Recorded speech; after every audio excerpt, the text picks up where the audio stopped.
1, 0. Hello and welcome everybody to week 4 of the Minnesota LCS. This is Steve Sir Buttkick Kangas casting along with my friend Sam Money Trees Duco. Hey guys. Back at it again. Sorry for the little hiatus there. And now we're just going to get set up into this game here. Sorry about that. Whew. Some Halo Wars 2 from that. The ad pops up. All right, and now getting into this game, we're going to give you a quick standings before that of just what the week has looked like so far leading up to week 4 now. So we've gotten through 3 full weeks. The standings are in first place, Minnesota State University Mavericks, actually. At 3-0, along with Mankato.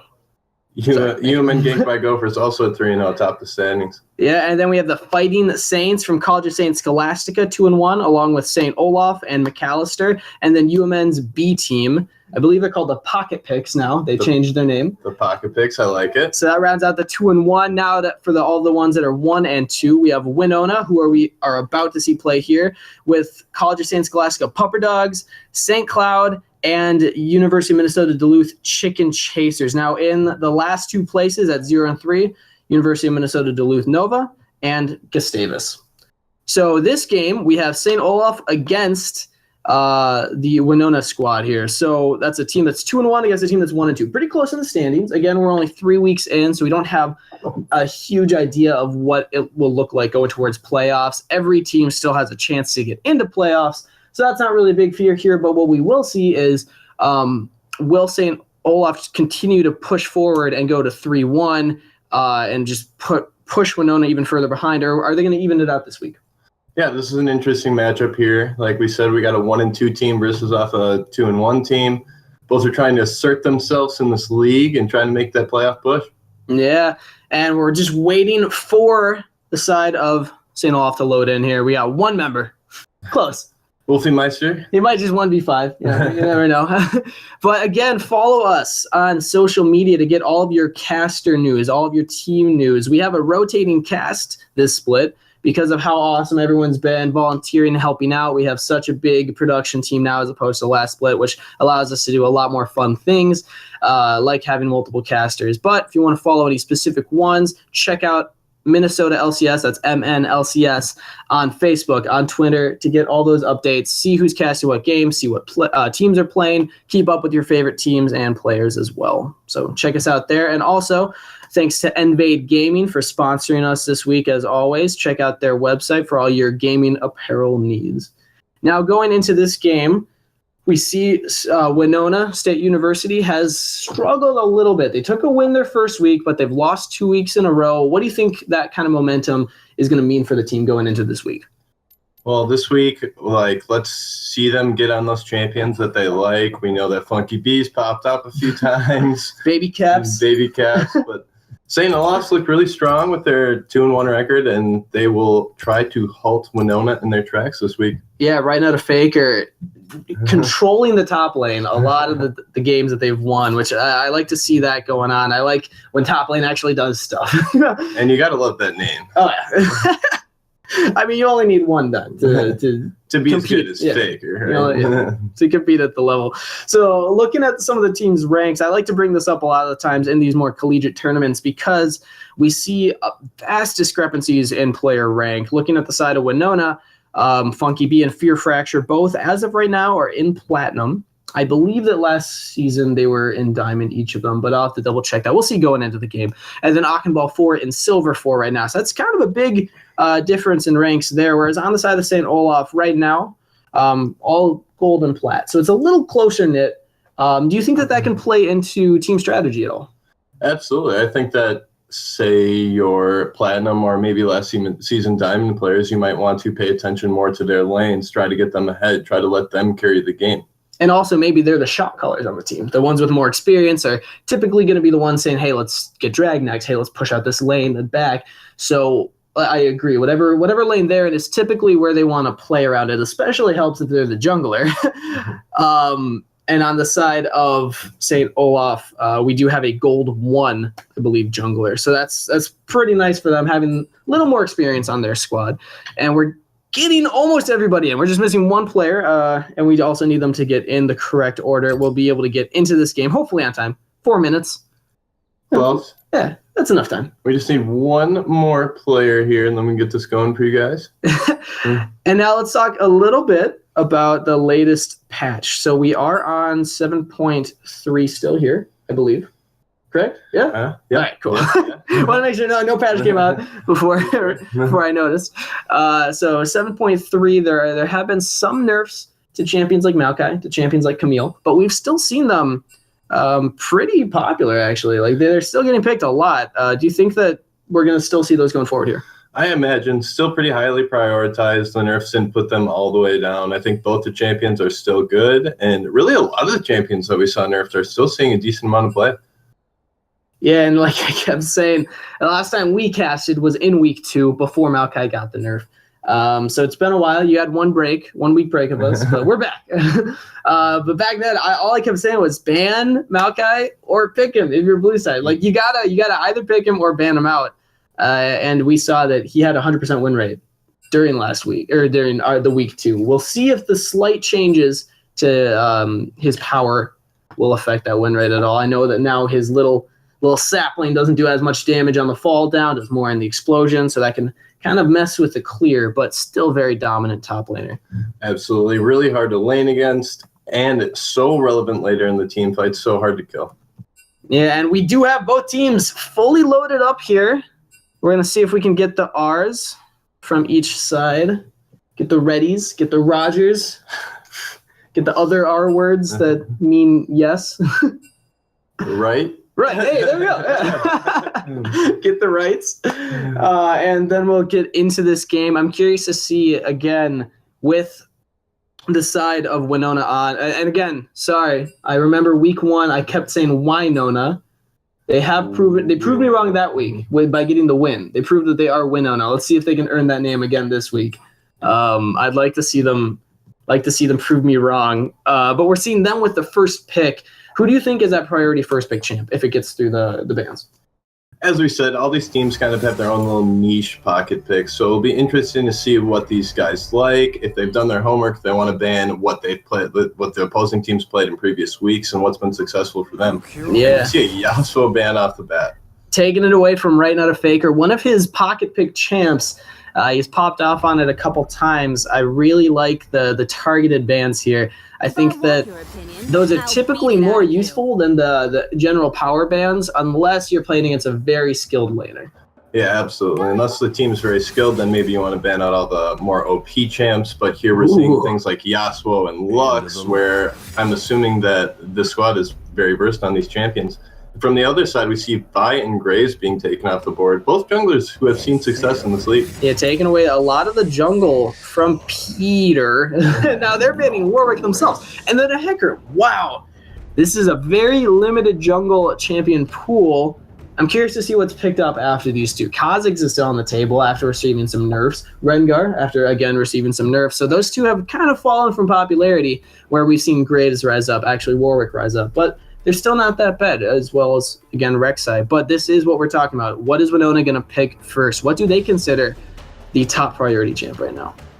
We're about to find out. As we said, this jungle pool is very cramped. Let's see if they prioritize this pick, if they want to wait a little bit longer in the draft. They could pick the jungler first just to ensure that Peter gets something he's comfortable with, or they could let it slip through. I'm assuming that with 3 jungle bans coming from St. Olaf, they're going to want to pick a jungler in one of their first 2. So that means that'll be a 5th jungler taken away from Peter. But it looks like they're instead going to opt for a laner, picking the Rise. Picking the Rise, and this champ has seen so much success, so strong right now in the mid lane. The Realm Warp gives your team so many possibilities that really no other champ brings. Yeah, and now on the side of St. Olaf, I'm expecting to see maybe some kind of counter pick to the Rise. Ooh, and we actually seen a Mumu picked up with the Renekton. That's one of those top laners that Right Not a Faker really likes to play, those aggressive carry style champions. But this is an interesting jungle pickup from DeFlube. I know that he's very comfortable on the champion, but I was expecting something that Peter plays a lot. I don't know if he plays a Mumu. Maybe he does. Maybe. Maybe that's another champion taken away from him, but he's hovering Teemo saying, well, screw you guys. I'll just play this guy. You get to see some Teemo jungle this game. It makes me so happy. But what's interesting is they're also hovering the Zed, which could mean a Ryze top lane. Could mean a Ryze top, could mean a Zed top, I guess, but I would kind of doubt it. Zed has seen a lot of priority gaining in the recent weeks. Yeah, with the lethality. Ooh, there's Sejuani hovered. She has seen a rise in popularity recently in the jungle. And there it is locked in. No Ivern. I was actually hoping to see an Ivern this game, but it's okay. And there's the Maokai. All right, so it should be a Ryze mid. And they got the Maokai. Even with those slight nerfs, they still think that he's going to be good enough to carry them this game. Still think it is good, and they want it into Renekton. They got the counter pick in the top lane, and they think Maokai's the champ to do the job. He can survive pretty long against Renekton, but I mean, no matter how tanky you are, you can only survive for so long against that champion. So I'm curious to see what kind of pressure they're able to put on it, because they have a very tanky top laner and a very tanky jungler. It's going to be difficult to get kills against Renekton in the top lane. He has a lot of disengage. So I'm curious to see what happens up there, as well as on the side of St. Olaf with another tanky jungler. So these junglers are really going to be looking to pressure lanes that have kill potential in them. Yeah, both great early ganks, both really great when they hit 6, and kind of an interesting jungle matchup in itself here. Two champs that we don't see very much, both very tanky. And Misfortune Annie? Ooh. Annie being picked into the Ryze here. Annie locked it. Could be support. I guess. Probably not. Probably into the Ryze. That is, again, a very interesting matchup. I'm not sure what they're trying to do with that, because against such a tanky team with the Sejuani and a Maokai, those are not good Tibbers targets. Typically, Annie's amazing against a team of squishies because she can just burst anyone down. But if Maokai can get his ult off, that Tibbers is not going to be as useful in those team fights, except for the AoE stun. Another Teemo hovered. My goodness, Winona. Come on. However, the Misfortune pickup here does have the ability to shred that armor, picking up the lethality into the Black Cleaver. With the Amumu ultimate, has some great wombo potential here. Yeah, and something interesting. Ooh, we're seeing a Callista Thresh hovered. Are we going to get the legendary high skill cap combo? Oh, they're just picking Lucian. But still, Thresh is locked in. I like this combo. Thresh gets that CC down. Lucian is free to unload all of his abilities and skill shots. And it's just auto attacks on the target. So if this is an Annie bot lane, they're going to struggle a lot if either Annie or Misfortune gets hooked. And we will see here shortly if this is going to be an Annie bot lane. We're still assuming that it's Annie mid. Could be Aatrox. Could be Aatrox. I'd love to see the champ. I have played at support a couple times. It worked. Seems really good. Got slow. You can dive as much as you want, and then you get a second chance. Anytime the pass is up, just go in. And it's still hovered. They're playing with us. They totally are. They know. I would we want love it. to see this Aatrox. So. They won't do it. We got to challenge them. You got to do reverse psychology. If you're listening I don't want you to do Aatrox. Oh, yeah. I do not want you to pick this Aatrox, man. Do not lock it in. And 9 seconds instead locking in the Sona. It makes a little more sense. But what's interesting to note now is how squishy that bot lane is on the side of St. Olaf. They have a Sona Misfortune. As soon as Peter hits level 6, that is a pretty easy lane to gank. They don't have a lot of mobility. Sona can, speed them up a little bit, but that only works so far. It is a juicy lane to gank. However, they should be able to put on a lot of early pressure in this lane. Sona's so oppressive early. Misfortune's Q, if you can get it to bounce off the minion and hit the enemy champion, it does a lot of damage. So expecting a lot of poke out of that bot lane, but I like the side of Winona in terms of their just versatility that they have. Thresh has better roams mid than Sona does typically, unless Sona gets that level 6, which even then it can be iffy. What's interesting that we haven't quite yet talked about is, again, this jungle matchup. Bringing it back to that, Amumu and Sejuani, known for being junglers that can kind of be pushed out of their own jungle. They're not that strong in a 1v1 against something like a Rek'Sai, something like a Rengar. But against each other, I mean, that's pretty passive. They're just both going to try to clear, get rid of their own jungles, and then go to a lane. So I think maybe a little gentleman's agreement. Like, hey, you don't pick an aggressive jungler, I won't pick an aggressive jungler, but leave each other's jungles alone and just see what happens. Yeah, maybe no invading in this game going to happen. Both as we said, though, are very strong gankers and can really pressure any of these lanes. The bottom lane, like we said, this Misfortune and Sona, going to be easy to gank. Annie is going to be easy to gank for with the stun, as well as Rai is going to be easy to gank for with just the point-and-click CC. Yeah, and another thing to note for the side of Winona is their damage output. They're going to be looking... They have a weird transition because Lucian really strong in the mid game. Early game is pretty good. Mid game he's very strong. He kind of falls off in the late game, whereas Rise just keeps getting stronger as the game goes. So I think that in the early game and mid game, if they can play around Fear Fracture, if they can play around the Lucian, they might have a chance of just being able to shred. Because on the side of St. Olaf, they only have the Amumu to tank. Renekton gets a little tanky, yes, but he's not a pure tank.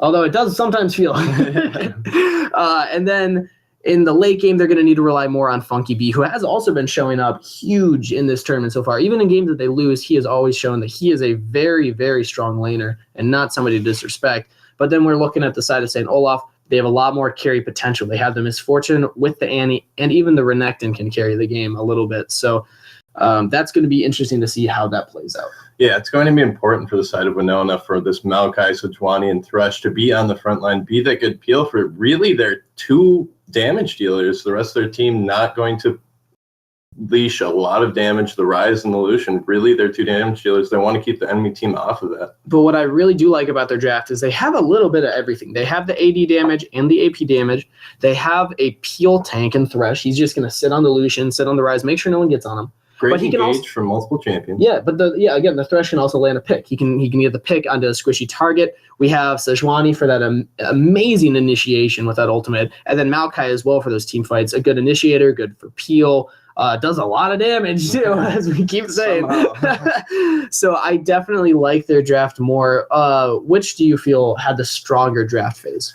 I like Winona's draft a little bit more. They have a lot more tank, great engage, and from the opposing side, they're going much more aggressive with 2 ignites and no TP. True. That is going to be interesting to see how they're able to match the rotation from Winona. The Rise ultimate can really get them around the map, kind of get those flanks in. You drop the ulti, let Maokai walk in. He's suddenly on the back line. They have to deal with him while everybody else pushes the front.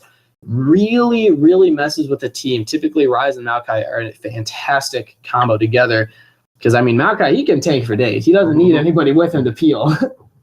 Yeah, and the side of Winona going to have much more global pressure with that teleport and with the Realm Warp being able to warp multiple champions into a fight, where from the opposing side with double ignite, they're going to want to try to get ahead early, try to get those early advantages. And I think that that's what they're realizing is if they let Maokai get too tanky, if they let Rise scale too much, they're going to lose the late game. They can't quite match that when they don't have as many tanks on their team. They don't have the same kind of peel for their carries when there's the Maokai, when there's the Sejuani. They can just kind of jump on people.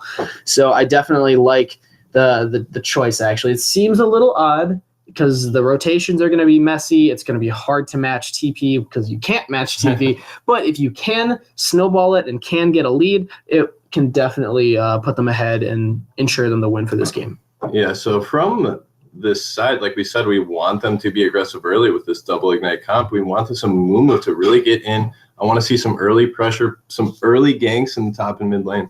But we are loading in to game 1 of week 4 for the Minnesota LCS. Put in Twitch chat, put on Twitter who you think will win. Hashtag St. Olaf win or hashtag Winona win. Emphasis on Winona, maybe, perhaps. And for the players, Ockenball 4 in top lane, Peter jungle, Funky B mid with Fear Fracture and Get Sleeped in the bot lane. On the side of St. Olaf, right out of Faker top, Defloob jungle, Wolfie Meister mid, and Swagnarok with Jim Raynor rounding out the bot lane. Love that name, Jim Raynor. Jim Raynor. Good old Jim. Jim Raynor. Bot lane Sona. That should be something else. Who has the best name? Put that in the chat. Some good names in this game. As we already mentioned, right now is Faker. Great Peter. Name. Peter. Yeah, that might be one of my favorites. And I didn't notice who had the most skins, but just from the look of it, St. Olaf is on point. They got 5. Yeah, they got the full 5-man squad. 5, and they're looking to get a little bit of an early cheese. They got priority in this. Peter and Get Sleeped. They got the ward, and Winona sees it, so they back off. Man, I love those all-in level 1s, but it looks like we're not going to see it this time as both teams decided to just kind of back off a little bit. back off. They got their early vision. They saw that both teams were kind of maybe trying to do something there, and then they decided to back off. And we're seeing some of these starting items coming from these champions. Both Swagnarok and Fear Fracture opting to take Doran's Blade instead of the Longsword. That's pretty popular that we've seen in this tournament. Not many people have opted to go straight into the lethality, even though typically Lucian, that's something he kind of wants to do. So we'll see how that affects his build, because he's trying to spike a little earlier, get that early and mid-game power spike. Maybe the Doran's Blade can help in lane, but it's definitely going to slow him down to hit that power spike. And both champions here are probably going to want to go for the lethality. I assume I will see once they get their first back, but the Doran's Blade will slow their build down a little bit, but give them a little bit more combat stats early in the game. Yeah, a lot of players, when they make the choice between D-Blade and Longsword, the obvious choice for D-Blade is you can have the auto attack sustain, which can be nice if you're running out of pods, burning through them quickly, but with that Longsword you have 3 pods, which is just better if you're looking for that sustain, but if you're looking for just for the raw stats, yeah, absolutely Doran's Blade. I understand the choice for that. Me too. And we got no early trades as these champions just are getting into lane. Sona with some nice chip damage. Sona doing Sona things, yeah. And I pressed Q and auto. As we said, we want this Misfortune and Sona to try to get some early pressure here. They have much more poke hitting the Q on the Fear Fracture. Ooh. And this is exactly what Misfortune Sona should be doing against Illusion Thresh. Level 1, they're absolutely more annoying to deal with. They can do a lot more damage, but once Winona hits level 2 on the bot lane, their all-in potential is going to be a little stronger. So we'll see what happens if they're able to get that first. And they don't. And Fear Fracture getting really chunked early, and as we said, that D-Blade 1 pod, he probably would love to have 3 pods right about now. Maybe. He's got to try to auto-attack when he's outranged by both emulators. Not a fun life for an 80 carry in 2017, but we'll see if he's able to make it work. He's sticking even in farm, and it actually has the wave pushing towards him, which is kind of what they want when they have the Sejuani. Peter playing that high CC jungler, they might be able to get some kind of gank if they're pushed under their own turret. But as of right now, Peter's top side, Akhenball 4 struggling to trade and match those trades with Right Not a Faker. Peter might be looking for something out of their neck then. It is warded though, so Right Not sees that he's there. Oh, Fear Fracture. So much damage. Yeah, great poke from this Misfortune Sona lane. And this is what you got to expect when you draft into that. I think, again, I like the Sona pick if you're trying to be annoying, but here's the initiation. This is what I'm talking about. Do they all in? They don't really want to as Fear Fracture takes the damage, and not really a winning trade from the side of Winona. But now we see Defloob on the bot side. He's coming around. It's not warded. Are they able to get on the Fear Fracture? He jumps on to Get Sleep. Get Sleep actually tries to go on a Jim. Flash away. Heal from Fear Fracture. Oh, the camera. Come on. Fear Fracture lit though. Throughout that entire engage, however, they did get both Thresh Sums as well as the Lucian heal. So that lane probably looking to get ganked here again in the next 5 minutes while those Sums are down. Yeah, Defloob doesn't have anything in the bottom jungle to clear. But if he's able to just make some kind of rotation back down, maybe go back to bot side, head back down to bot lane, that'll be very strong for him. But Peter on the backside of Right Out of Faker, flash away from the Renekton, but he's still getting caught out. There's so much CC. Able to dash away, and not the kill for Winota, but they do trade Sums on the top for the Summoners on the bottom, but now Defloob on the mid lane. Funky B flashing away, and Ghost as well. All these games happening, and no deaths. Immediate response there from Defloob once he sees the jungler top lane. He wants to go mid, and so many Sums being blown from the side of Winona. Both Rise Summoners are down, as well as the bot lanes we just mentioned, and now the Maokai Flash also down. So Defloob has a lot of places to be looking to gank right now. Yeah, every single lane looking very juicy for him right now, but this is what we were talking about. It's slightly harder to gank the lanes of Winona than it is St. Olaf, because if they go bot, they have to deal with Thresh. If they go top, I mean, that Maokai is still going to be pretty tanky, even without that many items. I think mid is going to be where he wants to focus. Funky B doesn't have Ghost or Flash, and he can only really target CC one person. So if Defloob's looking to pick up first blood for his team, that's where he's got to be looking next. Yeah, huge summoner advantage here from the side of St. Olaf. And let's see where Defloob decides to make his next move. He has not backed yet, still clearing his jungle out. Yeah, and this earlier back for Peter means that when he does go into lanes, he has the slowing smite. Maybe he'll be able to pick up something more for that if he's able to put pressure, as Deflube really aggressively farming right now. It's going to come back to bite him. He's ahead in farm as of this moment, but once he backs, Peter's clear is going to be a lot faster. And, Get Sleep's actually coming on a Rainer. Jim, you got to get out of there, but actually maybe not. It's Swaggernock getting the damage back on a Fear Fracture. Get Sleep, keeps going forward. What's he doing that far up? He gets exhausted. Peter is on the backside. First blood over to Swaggernock. Do they want more, though? Fear Fracture does not want to give up as Peter jumps in, but they got to respect the minion wave, and they back off. First blood, though, over to St. Olaf. St. Olaf taking advantage of that summoner advantage that they had, using the exhaust to secure the kill onto Get Sleep. Yeah, and I was talking about how Deflube needs to go mid. Well, maybe St. Olaf just needs to win the 2v2, since they know they have the summoner spell advantage. I mean, Swaggernock didn't even have to burn heal during that fight. Get Sleep just got caught out a little too far forward. Trying to go a little too ham there. He went in because I think, okay, nothing's going to come from that. I think he went in, he was so confident because he thought Peter was coming down, but a little bit late there, and maybe the Thrush engage just a tad bit too early. Yeah, I just didn't quite get there in time. And now, again, Fear Fracture getting punished for being in lane alone. Swaggernock and Jim know that they have summoner spell advantage, and they know that they also just have champion advantage. I mean, 2 against 1. So I like the aggression that they're putting. But Get Sleep is back in the bot lane, and so is Peter. Are they looking to rinse, wash, and repeat? It was warded, though. In the meantime, top lane, duking it out. Level 6 is starting to be hit for a lot of champions across the board. The bot lane of Winona, however, is still very underleveled. And we're talking about how Peter had a chance to get ahead and farm over to Flube for a bit there with that earlier back, but now with that gank body, it doesn't have a chance, but actually Akabal getting engaged on right nut. Actually deleting him as in the mid lane, Wolfmeister picking up the 3rd kill for his squad.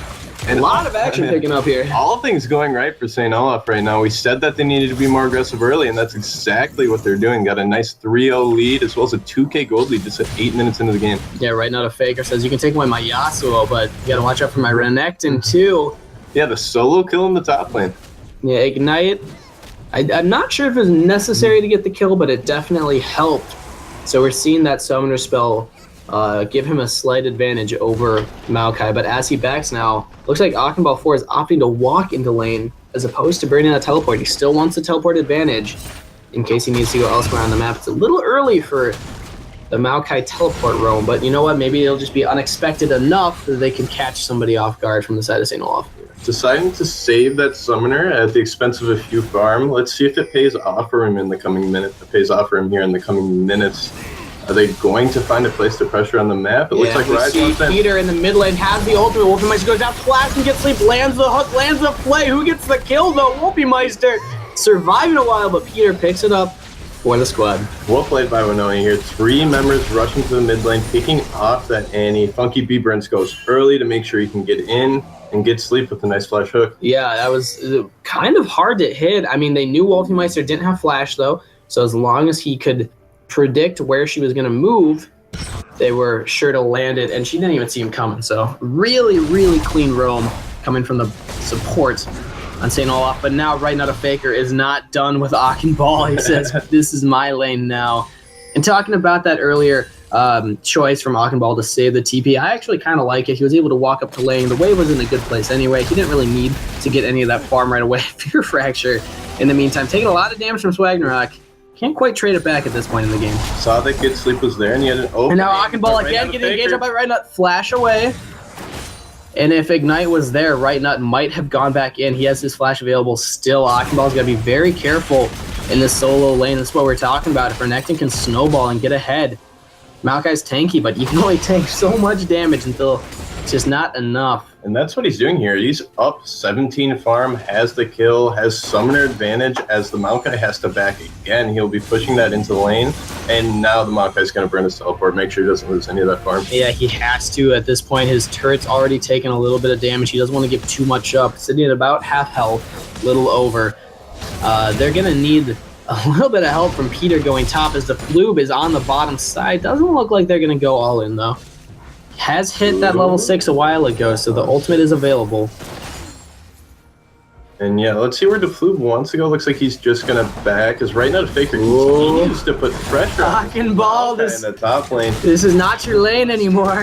Increasing his farm lane and just really far ahead of Smoke right now. And every single lane, again, struggling here. I mean, we're seeing Funky B about 10 farm behind in his lane, and unfortunately, that's the one that's closest for the side of Winona.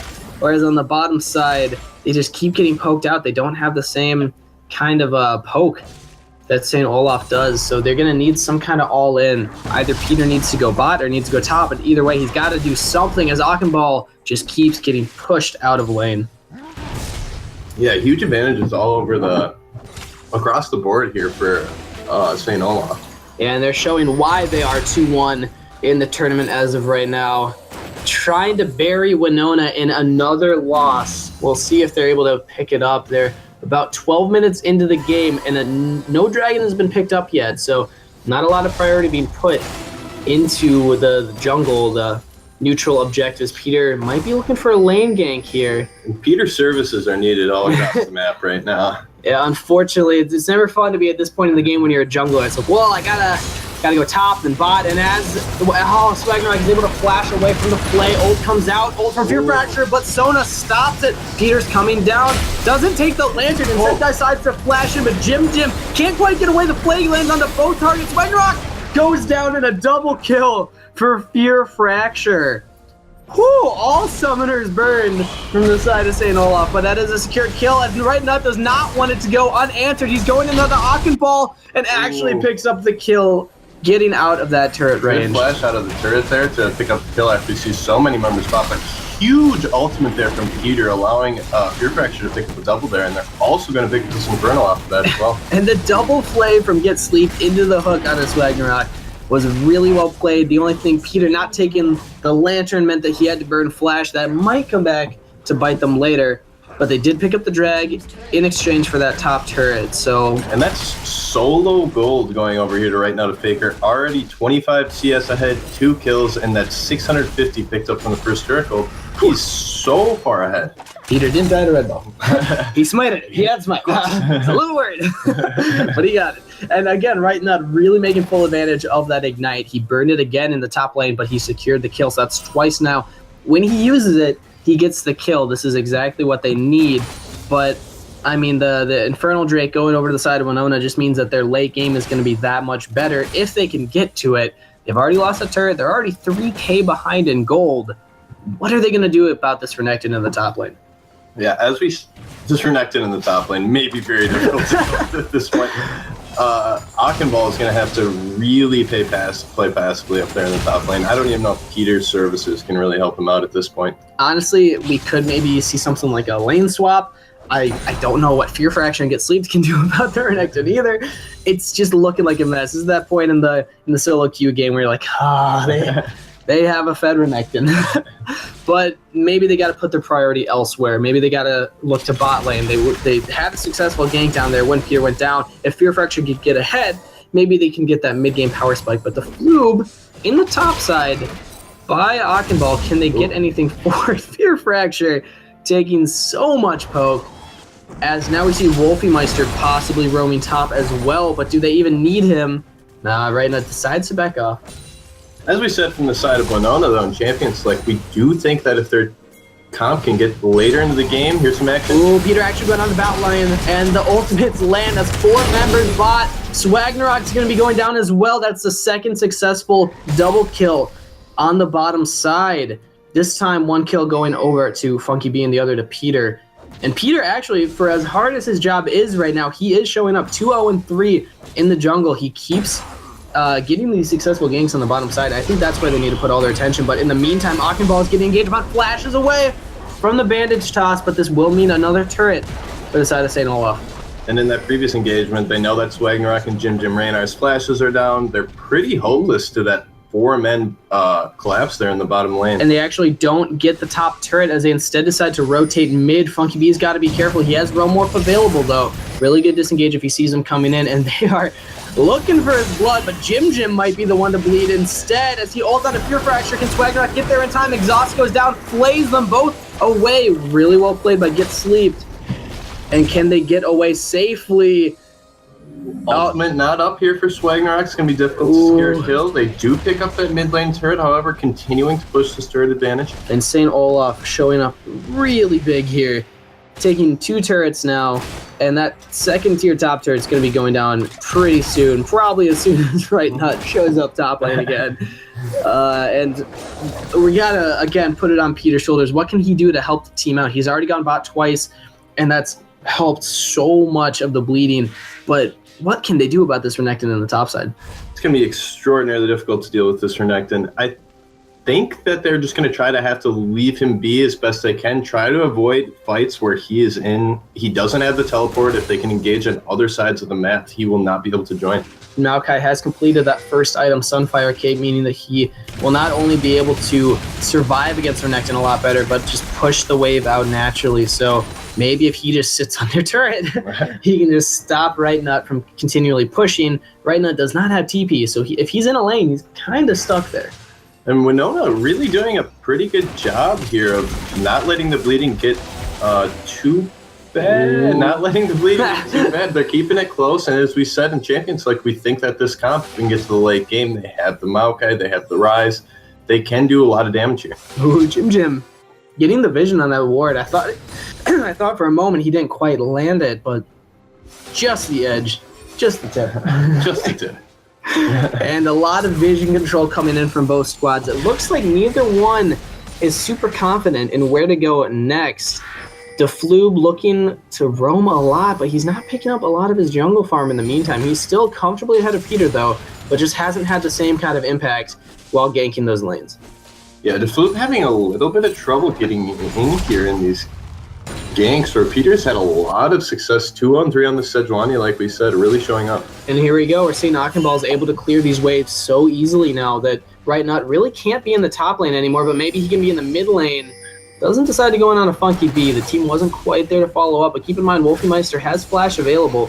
So that legendary Flash Tibbers. Oh, Hook lay down. Spider-Rock, he decides to go in, actually. Wasn't wise. The Lantern lands on a Peter, but do they have the damage to follow up? It's Right Nut coming in on the Funky B, but he actually gets rooted up, and the Sona only lands on a Peter. Can they get more for it as the Misfortune Bullet Time cleans up a double kill? All 5 members of St. Olaf collapsing that very shady engage. Yeah, Get Sleep getting a little bit too hyphy there. He thinks he can do it, does not realize that the whole team of St. Olaf is there, and that bullet time cleaning up 2 kills. They had the vision, though. Right Now was in the mid lane, and the minions could see him, so I'm curious where they were looking to go with that. Maybe just a little bit of nerve showing up, trying to go in, trying to get a little too hyphy, you know? But this does mean potentially an Infernal Drake. Almost said Elder. A little too early for that. Potentially Infernal Drake going over to St. Olaf, though. So that will match the... oh, my goodness. The Infernal. There we go. Infernal Drake from Winona. Meaning that things are just kind of looking a little grim for them. Yeah, Winona here still... they're still in this game, just 3,000 down. However, they have taken some casualties. That bullet time becoming huge for Misfortune. She's getting bigger. She is going to into the lethality build, where the Lucian chose to go Infinity Edge first. Yeah, the crit build versus the lethality. Lethality is so strong right now. A lot of people prefer it, but we'll see what Lucian's able to do. This is a very old build. We haven't seen this in a really long time. Lucian building Infinity Edge. First item is very curious. Even if you are going the crit build, it's normally Essence Reaver first, but maybe Fear Fraction knows something I don't. He's got the secret strats, yeah. You know? He's got it in the books. And now again, we're seeing both teams kind of calming down. They're not looking to put as much pressure in these lanes, as Right Nut just cannot take this top turret. He wants it, though. You can tell. He keeps going back, pushing the lane in, and then roaming somewhere else, which is actually keeping Akhenbal there, who doesn't have TP up. So, the hook misses. Peter tries to engage, but he actually gets counter-engaged upon, but the hook, or the Lantern, rather, gets him out. Nice Lantern out there from Thresh. It's a tanky Sejuani. Keeping Sejuani safe. And we are going to see possibly a fight hook here. landed. Does he go in this time? Does not want to go on into that Renekton. I'd say that's a wise choice. The team was there to follow up, but still, I honestly don't know if Winona can win this 5v5 at this point in the game. Once Funky B is able to scale up a little more, and they channel their ult accordingly, I think that they have a really, really strong 5v5. But at this point in the game, they just don't quite have that damage right now. And all 10 members here on the map grouping around this mid lane tower. They're trying to siege. Let's see what they can get. In the meantime, top lane looks to be pushing in onto Winona, but actually Winona's wave will push it back. So that means that eventually one of these teams is going to have to back off and take care of the side lanes. In the meantime, though, it's very comfortable, just dancing around mid. Let's see. Oh, and the initiation goes in. Bullet time showing up 2 down to 3 members. And that's all 3 deleted. Peter can't take up that much as a double kill coming in for Annie. Right nut tanking up turret. Doesn't even bother him. And that is 4 for 1 on the side of St. Olaf. Really clean initiation. That wombo combo of the Amumu ultimate chained with bullet time for misfortune is so good. As well as the Tibbers coming from the Annie. Some immense womboing coming here from St. Olaf and absolutely deleting their team of 4 for 1 and the mid lane turret.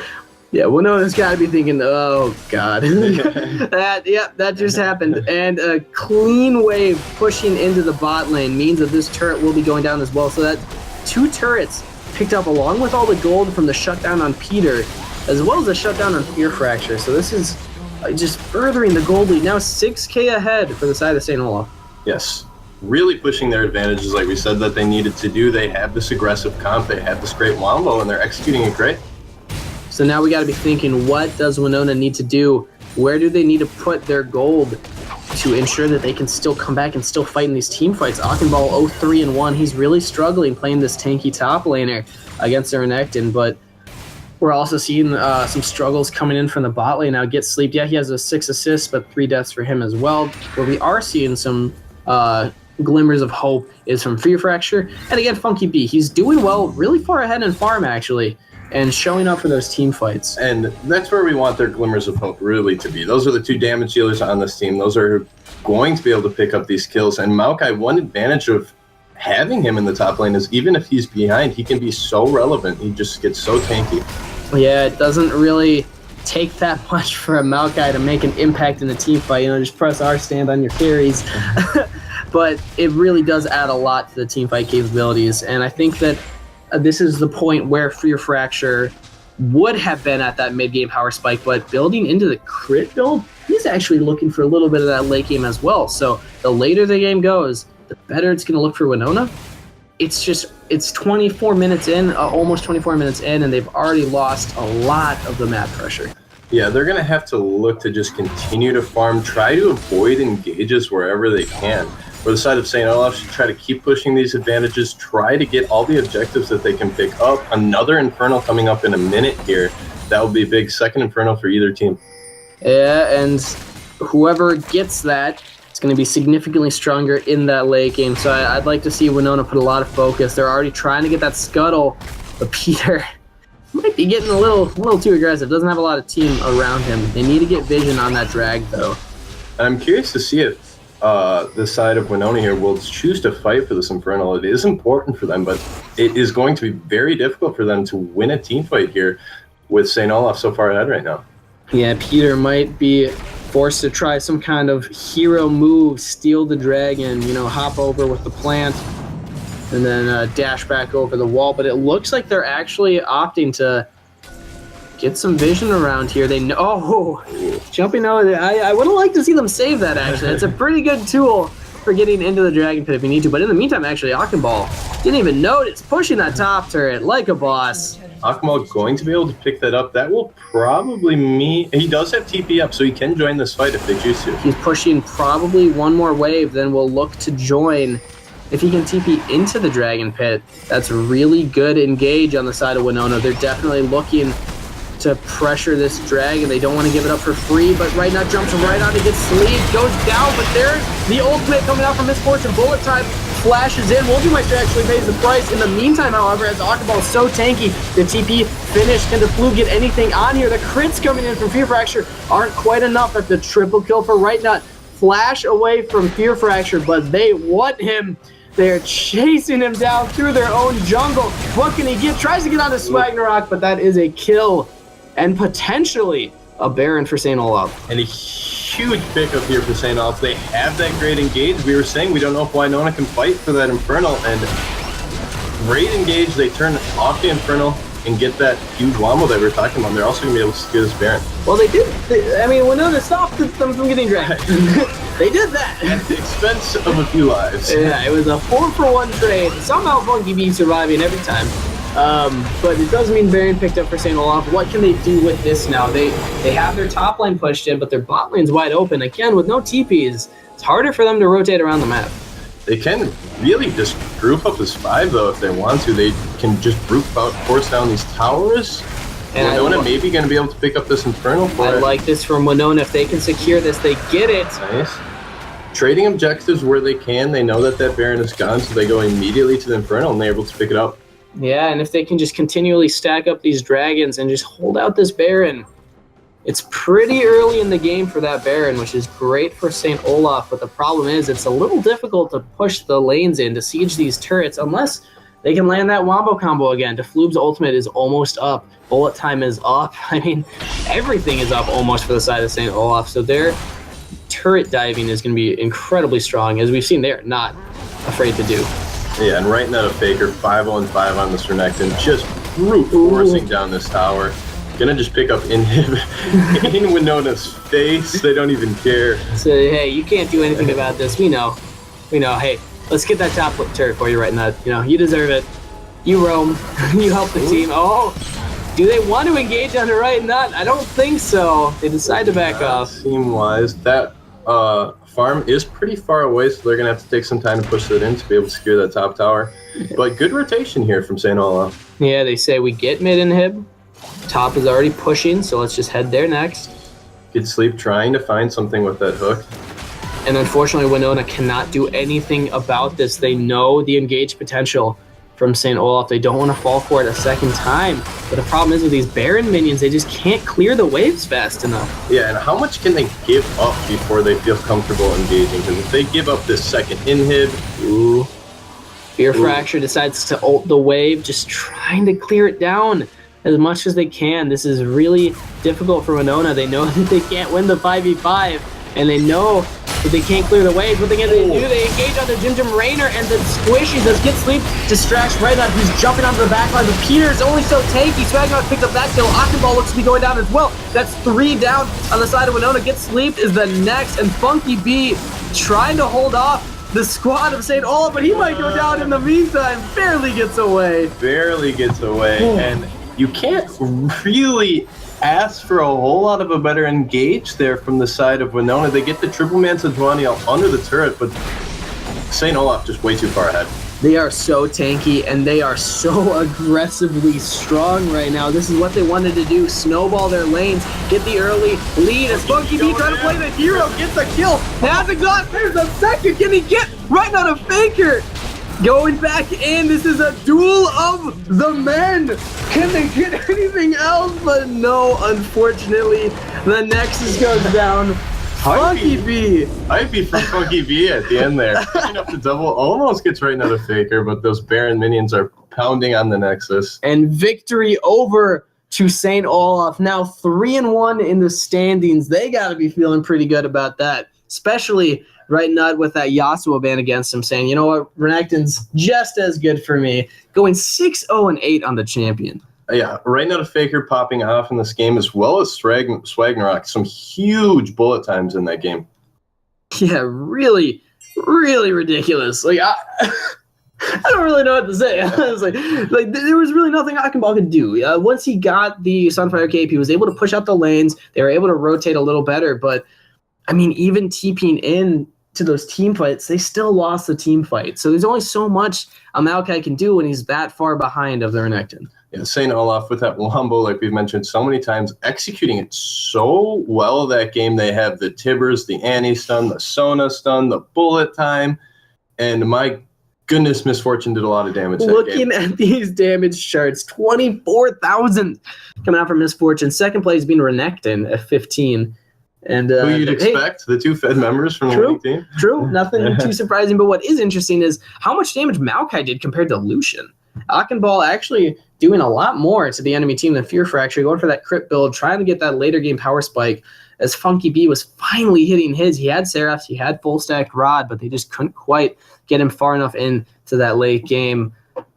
I mean, there wasn't much they could do being so far behind. I liked what Peter was trying to do, pressuring bot lane so much, getting Fear Fracture ahead, but I think what really hurt them is Fear Fracture was going for that late game power spike. If he had gone for the earlier game power spike, I mean, he's trying to build into Trinity Force. Yeah, Fear Fracture gets spicy at the trying to get two of the most expensive items as his first three really makes you struggle in the early game, even if you get those early kills. So interesting build there, but in the end, really well played from St. Olaf. We're going to take a short break here before we hop immediately back into our next game, which starting off game 2 of week 4 is St. Cloud against University of Minnesota Duluth Nova. So stick around and we'll be right back.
drawn to what we love. Risk the follow, we have felt it all come crashing down from far above. Stars are rising, countless worlds colliding, only one will take it all. Can we bring to fall the giants? Can we make the final call? We are the ones to ignite the darkest skies, the champions. All right, hello everybody, and welcome back to our second game of Week 4, Minnesota LCS. This one is going to be University of Minnesota Duluth Dads. They had a name change, no longer the Nova, now Dads. The UMD Dads. Dads, you know, I guess we didn't check the age of our players before. You know, we can have any age. We don't discriminate in Minnesota LCS. Playing against St. Cloud. So it's going to be a pretty good match here. I'm excited to see as St. Cloud has yet to take a victory in this tournament. Already in Week 4, they are 0-3 in the standings. Could this be their chance to get that first win under their belt? They're against the Dads. I cannot take that seriously. All right, the Dads, who are 1-2 as of right now. So we'll see which of these teams can pull out the victory. Dads, this would be a great win for them. Makes them even 2-2. That's pretty good stats going in to our Week 5 when there are, again, 11 weeks. So no one is out of playoff spot positions, but it is looking a bit stressful for teams that are 0-3. They need to start getting wins under their belt. So what can St. Cloud do to come back from this? But to celebrate the UMD Dads name change, how about some dad jokes? Sam, you know any? Not off the top of my head. Not okay. Well, thank God we have Reddit. Why do paramedics always come in twos? Because they're paramedics. That is seriously the dumbest joke. You're supposed to say why. You're supposed to say it. Come on. You're supposed to say why, and then I got the answer right in front of me, man. All right, we'll look up another one later. Both teams almost loaded in. We're a little early, 10 minutes early. We just felt like, getting back in, maybe getting an early start to this game, but maybe they'll take their time. We'll see. The Dads are ready to go. Yeah, they're rearing. Are always on time. Yeah, Dad's very, punctual. Seldomly late. But the St. Clouds, oh man, don't even get me Those started. college kids. Yeah, come on. What do you got? And again, looking at some of the ranks of these individual players, I always like to bring that up at the beginning of matches, not to make anybody feel bad, but just to kind of highlight what can happen when a team is more skilled. We just saw St. Olaf take a win over Winona when on average they have higher skilled players, higher ranked players, that is. Doesn't necessarily mean skill, but higher ranks, and they did take the win. So we can see, does that actually have a strong correlation? On the side of the Dads, they have a lot of plats with 1 gold 1. So close. Almost there. Whereas on the side of St. Cloud, they have a silver and a gold. We'll see if they're able to maybe get some of their other players in here, see what their ranks are. But as of right now, they're looking a little lower ranked than their opponents. That can oftentimes lead to a lot of difference in playmaking calls. Typically, the higher ranked players have a little more experience. They'll be the ones making more calls for objectives, whereas the lower ranked players are a lot of fun just due to the fact of how much they prioritize team fights and kind of getting kills. Yeah, and we'll see if St. Cloud can break their losing streak here this week. They are playing against another 1-2 squad in the Dads, so both teams trying to get in the winning end of one of these games here. And I just want to point out, dad joke in the comments section. How does a train eat? How, Steve? It goes choo, choo, choo. Hey. There you go. See, that's how you do a dad joke. You got to play along with it. How, Steve? Tell me. That's Sir Buttkick to you. Watch your tongue. All right, and just waiting a little longer. We have a lot of people in spectator mode, so potentially waiting to get everybody in the correct order. Maybe they're waiting for their mid lane, as we know that Use 80 Carry and Bait and Sean Nelson are the bot lane duo. Love that name. Use 80 Carry is big. Great name. Classic. Yeah. Classic St. Cloud. And it looks as if we might be... Oh, they loaded in the wrong order. Okay, there we go. Sean Nelson is the 80 carry. 80 carry. Oh, boy. My God. They're messing with me. There we go. We're getting there. And again, looking at some of those ranks, we're seeing an average sitting somewhere in low golds for the side of St. Cloud, whereas on the side of the dads sitting more in the low platinum. So we'll see how that translates into the late game. As many of my plat friends have said, plat is basically bronze. So maybe I'm thinking too much about it. And now we're seeing some of these players. Oh, my favorite name to say, I usually just call him Kitty Robot, just because he reminds me of a cat and a robot. Or you could call him OL upper arrow X upper arrow LO if you prefer. Your preference. That's a little bit too hard for me. Ask the players what they want to be called and call them that. Nerf Akali, please. How long have you had that name? Whew. When was the last time Akali needed to be nerfed? I haven't seen an Akali in a while. Well, tank Akali. That was a thing for a bit. I hope he plays Akali. I would love to see it. Or maybe he just hates Akali so much. That's what made the name change. Maybe they're going to ban it right away. All right. And both teams almost ready to go. Kitty Robot, Zax, is asking for it to be called that. Okay, good. Thank God. I did not want to have to... OLX, LO. And OLX, in the top lane. Hey, gets a Penta, right? Yeah, Kitty Robot sounds better. Kitty Robot's cool. But Kitty Robot, not Kitty Robo. All right. I'll have to get used to that. And we're asking just for a minute from the side of St. Cloud. Probably just got to get a little situated, get their team ready, get the clear comms, good calls. That's how you win games, fellas. Okay, we got another dad joke. What do you call a belt made out of watches? What do you call it, Sir Buttkick? A waste of time. Hey! It's funny because it is a waste of time. That would never hold up your pants. All right, and loading into this game. Never hold up your pants. We didn't even talk about picks and bans, but we don't need to because we're already in there. We're going to see them firsthand. What are they going to ban first? It's actually the Karma going against Cripple. Interesting choice there. We haven't seen that many Karma bans coming out lately. Varus, a pretty high priority choice as of late, being banned from the 80 carry position. Yeah, that lethality build on him is incredibly annoying. He can poke down enemy 80 carries. 1 Q in the late game will usually do about 3/4. 3/4 health. Easy. And another Graves ban. This is the second game in a row this week now that we've seen that jungler taken off the table. What do you think that means for Graves going forward? With all the other jungler nerfs, I think that Graves is one of the best junglers right now, and we've seen him have success in this league, like we said before, so it makes sense that he's seeing a lot of bans. Yeah, a lot of these junglers really enjoy playing him. He's kind of a pocket pick for a bunch of them, so it makes a lot of sense taking him off. And now a Katarina ban. That's not a Kali. Close. They sound similar, yeah. Katarina. Both ninja ladies with knives, I guess. And another 80 carry being taken off the board here. Jin and Varus, often seen as the two best 80 carries right now. This is not going to be an LCS match of only Varus v Jin. And Malzahar has seen some nerfs going back. I mean, even week 2 he had that nerf on him. But again, giving respect to use 80 carry as bait. I haven't seen that many of these games, unfortunately. So I got to go back and watch some of those games. Maybe use 80 carry as bait. Very comfortable on Malzahar. Or maybe the side of the dad still consider it a top priority power pick. Yeah, still respecting the power of this Malzahar. And with 2 80 carry bans,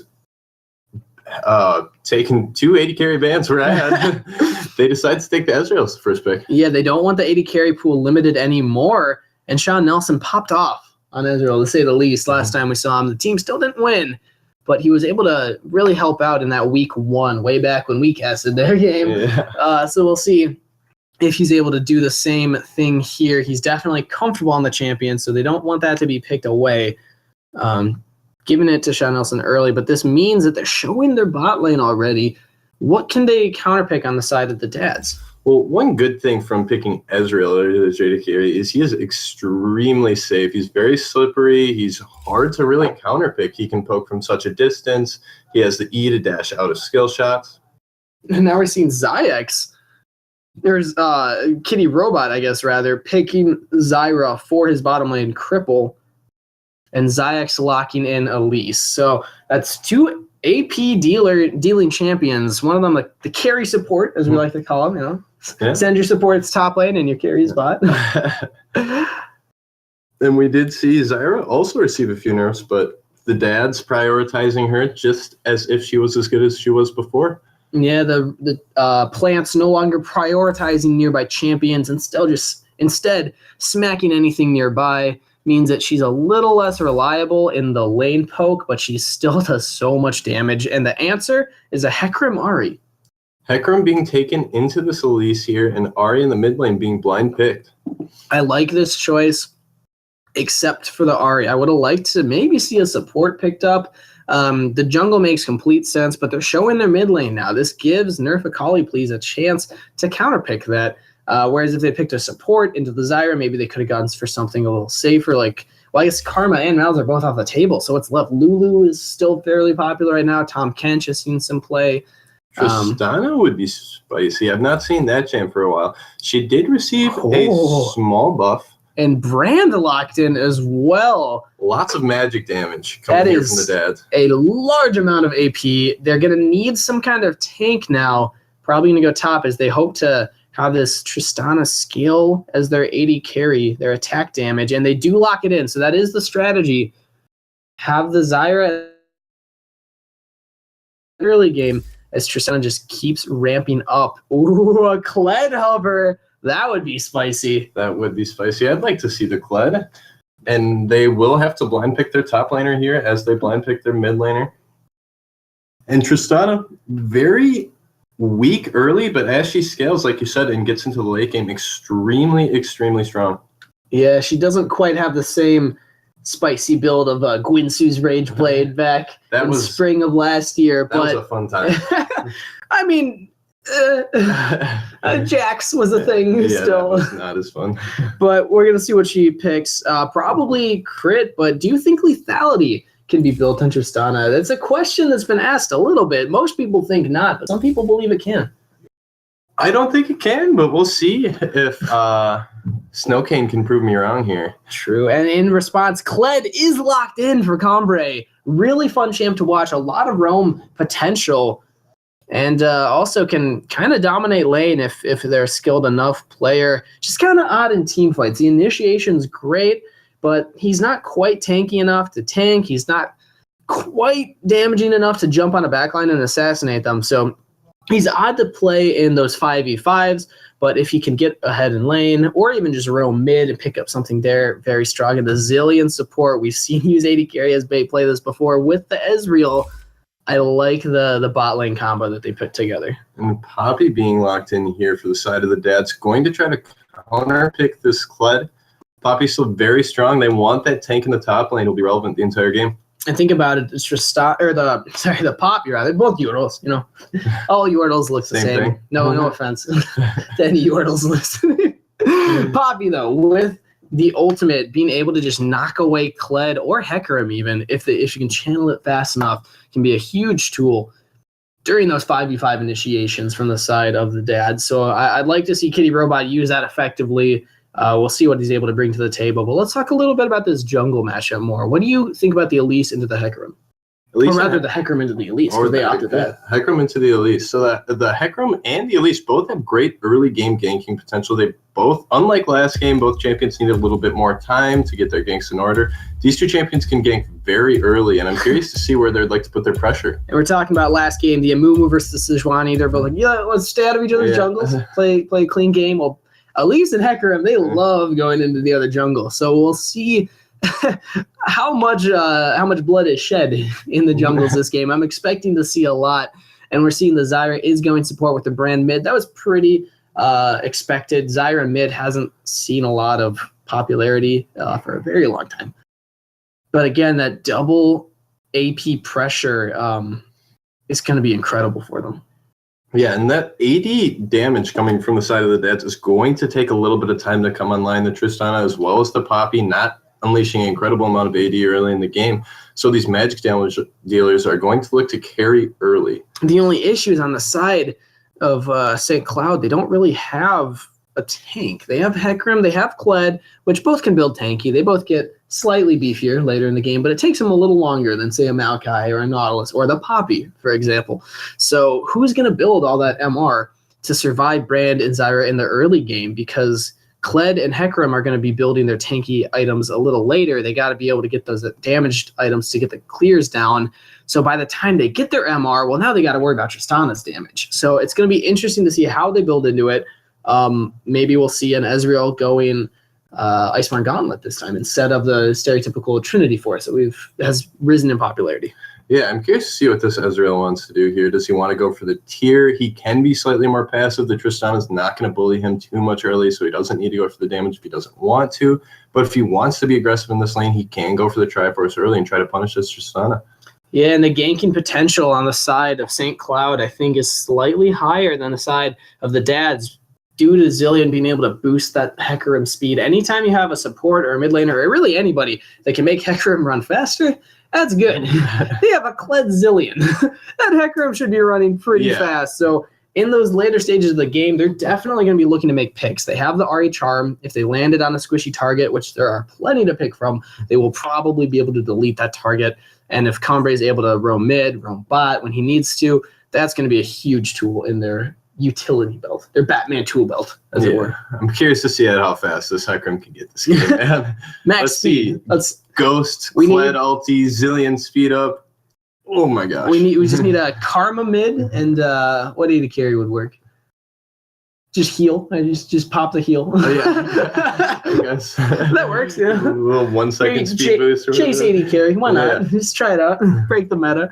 We're loading into this game, though, in 15 minutes. So we talked a lot about the pros and cons of both teams. Overall, who do you think had the better pick and ban phase, however? Ooh, this one's pretty close. I kind of like the side of... I think I like St. Cloud's comp a little bit better here. They had the safe pick with the Zilean, even though they aren't going to be able to build those MR items early. Like we said, they do have the revive from the Zilean, and just a very aggressive early comp. Yeah, they can rush on the back line, and whoever rushes the back line, even if they get burst, hopefully won't die, as long as you use AD carries bait is able to chan that Zilean ultimate fast enough. But I got to give it over to the side of the Dads. Their AP pressure in the early game, along with the AD pressure in the late game, is going to make the builds a little hard for the side of St. Cloud. St. Cloud. Oh, so many Saints in this tournament. I got it, though. I got it. St. Cloud. So I got to give it to them as well. They have the pure tank. They have Poppy in the top lane, who's able to stop a lot of the dashing in from Hecarim, from Kled, from Ahri, from Ezreal. That steadfast presence is going to be really strong in these team fights. So I got to give it over to them, but I see the strengths of the side for St. Cloud. Yeah, St. Cloud having that great engage with all the speed, like we said. However, we do have, from the opposing side, we have the Poppy ultimate as well as the Tristana ultimate. So some great disengage from the good engage of the opposing team. Yeah. So we'll see what wins out there. And loading into this game, we have Combre in the top lane, Burga jungle, Spring 24 mid, with Sean Nelson as use 80 carry as bait in the bot lane for the side of St. Cloud. On the side of the Dads, however, Kitty Robot, everybody's favorite robot top side. Elise mid with Zyx playing her. Nerf Akali, please, taking the mid lane brand. Snowcane and Cripple rounding out the bottom side. We'll see which team is able to take the victory here. And looking at, again, some of those borders going into this game, it's a little more evenly matched than I at first thought. There's a diamond and 4 golds on the side of St. Cloud. And then I believe there were 3 plats, a gold, and a diamond on the side of the Dads. So a little closer matchup than I thought. The average rank slightly less polarizing. That Tristana skin looks really cool when he's running out that thing. I did not even notice that, but yes, it does. I agree. That's my input to that. Great commentary. Yeah, we're done. We're going to let the camera work. And I've never seen that before. When Tristana gets that speed boost out of base, that looks sick on that skin. It's kind of like the Santa Braum when he rides a little Poro sleigh. That's my favorite. Tristana's cool too. And we're seeing a little bit of aggression here. Ooh, Burga spots him out. Doesn't want to go in. Zyx getting that little early spiderling. Take that. I did damage first. If he even did. I don't know. Maybe just wasted the mana. It's precious for a jungler, man. And again, these builds, Sean Nelson, Snowcane, we talk about this every single game, but I think it's still a good point to bring up both picking Doran's Blade instead of the Longsword. And now on the side of the junglers, Burga opting to take the Talisman. instead of the machete. So a little bit of a different preference from the junglers here. What are your thoughts on the jungle items right now? Well, Hecarim is starting the red buff, which may be why he chose the talisman. Wants a little bit more mana regen, where the Elise is choosing to start the blue buff, and she'll have that mana regen early, so she wants lifesteal. Yeah, typical starts for these junglers is they both get their leashes, and they're heading to the bot side now. And Combray versus Kitty Robot topside. Who do you think wins in this matchup, the Kled or the Poppy? I feel as though Kled should have the early advantage, try to get some good pressure in this lane early, where the Poppy will probably outscale later in the game, getting so tanky and just really great engage from both top laners. Poppy with the ultimate and the dash in, and Kled with the ultimate. Yeah, as well as the bear trap. This is true. Almost similar to last game in the way of if the tank can survive long enough, they're in a really good position, but if they get pushed out and lose lane early, it's going to be a little difficult for their team. So we'll see, can Kled beat Poppy in the early game, as the trades are slightly going in the favor. Keep in mind, anytime that little mount gets damaged and goes down, Combray still hasn't taken any damage himself. And he does lose him. Ooh, that never feels good. Never feels good as a Kled player. But he's out of lane already. Ooh, and the double stun. Stun on the Snowcane and Cripple. But now Burga is getting engaged upon in the jungle by Zayax. The bird is there. Flash from Zayax. Can he get the first blood? And he does. Some great early invade there from Zayax, as we were saying. These two junglers both very aggressive early, want to get in the opposing jungle, and Zayax gets the better side of Burga there. Exactly what Elise needs to do, being such an aggressive jungler, really strong in the 1v1, even in the enemy's jungle, being able to just burst him down, and Zayax showing his skill on this champion. Does have to burn the flash, but also gets Burga's ghost. Both those summoners will be down for a little bit. Some action in the bottom bot lane. Laners are looking to fight as Exhaust goes on the Snowcane, but the bomb is on Sean Nelson. Doesn't get much for it. But now we're seeing a disengage, as it's only a summoner spell from the side of St. Cloud. Yeah, good little engage there from the side of the dads. They get the exhaust out of these 80 carry as bait. They will have that advantage for a little bit. Yeah, both these supports try to poke each other down, trying to poke down the 80 carries, as all good supports should do. Range supports, at least. Ooh, Combray missing the hook means that it's going to be difficult for Burga to get up there as he just clears a ward. Does get that ward, can look back, and knows that there'll be no vision there now. Yeah, but he is spotted in the tri-bush, so he's going to have to go back, which means that Zayax knows he's there and can plan accordingly, deciding to back, actually. As now Burga heads back to his jungle, but he's got nothing to clear. He can get the Scuttle Crab, but where's he going to go next? It's going to take him a while to get down to the bot lane. So his jungle pressure is so far behind Zayax right now. Yeah, and these jungle camps can be a little bit deceiving with the farm, but Zayax with really an enormous lead here on Burga early. 21-8 in farm, as well as that early first blood kill. Yeah, and this is what happens when you're playing Zilean in the bottom lane. Mana can be an issue, especially if you're choosing to take Ancient Coin as opposed to the Spell Thieves, but is able to get away. Combray almost getting engaged upon by Kitty Robot. If Kitty Robot had gotten that into the wall, might have been another kill. Yeah, a game of inches there for Kitty Robot. Misses the wall by a little bit and also misses the second half of the Q by a little bit. If he had both those damage, you might have been able to get the kill there. Had flash available, so maybe if you're just feeling really spicy, you could have gone for it. Some bot lane trading in the farm. They're both very even so far. They do get that teleport out of Combray in the top lane. But now he's jumping in on the Kitty Robot. Can he get the damage? Flash is still available. Flash is back in. Can he get the auto attack? There's turret. Oh, Kitty Robot gets away with a sliver of health. That feels bad for Combray. They're down to about 1 HP on the Poppy. Poppy getting does not realize really how much danger he's in there when the teleport comes in. But just trading flashes. And also trading teleports as Kitty Robot now TPing down. We're seeing Zayax on the bottom side. Burga is there as well, but so low on mana. Can Zayax get anything for this? Sean Nelson use 80 carry as bait, trying to pull him out. Then, hey, get away from our jungler. They let him farm. Get him out so that Burga can secure those. Kitty Robot has level 6. Doesn't quite get the wall stun. missing those stuns by inches. Very, very close. Yeah, just trying to get the mount off of Kled so that he can actually start doing the damage he needs to. And let's see where Zayek's bats here. We know that he has such an early lead. Like we said, he's kind of living in Burgess jungle right now, trying to get whatever he can. Looks like he's kind of hovering around this Dragon area, trying to pick up vision of that Mountain Drake. Yeah, and as of itemization right now, Zayax does have the advantage with Chilling Smite available, meaning that his ganks will just be a little stronger than Burgess for the moment, but Burga just trying to clear up and get back. Nerf a calling, please. Really pressuring Ari. Apparently he doesn't have a problem with that champion. Nice. Yeah, I got it. League jokes that only apply to this game. And Spring's actually getting aggressive on the Nerf Akali, please. There's the ultimate from Brand. Does not land onto Springs, however, but there is Kitty Robot. He will get there. Flash away from Springs. No flash from Kitty Robot. The ult winds up and is just enough to get Springs. Good aim on that ult there from the Poppy, and great roam down from Kitty Robot there. Nerf Akali sees that the Poppy's coming down and kind of gets great position really there on Springs. Springs dashes in and they immediately take advantage. Yeah, Springs getting really aggressive, trying to burn Nerf Akali Please's ultimate, and in the meantime, maybe get some summoner spells, potentially even get the 1v1.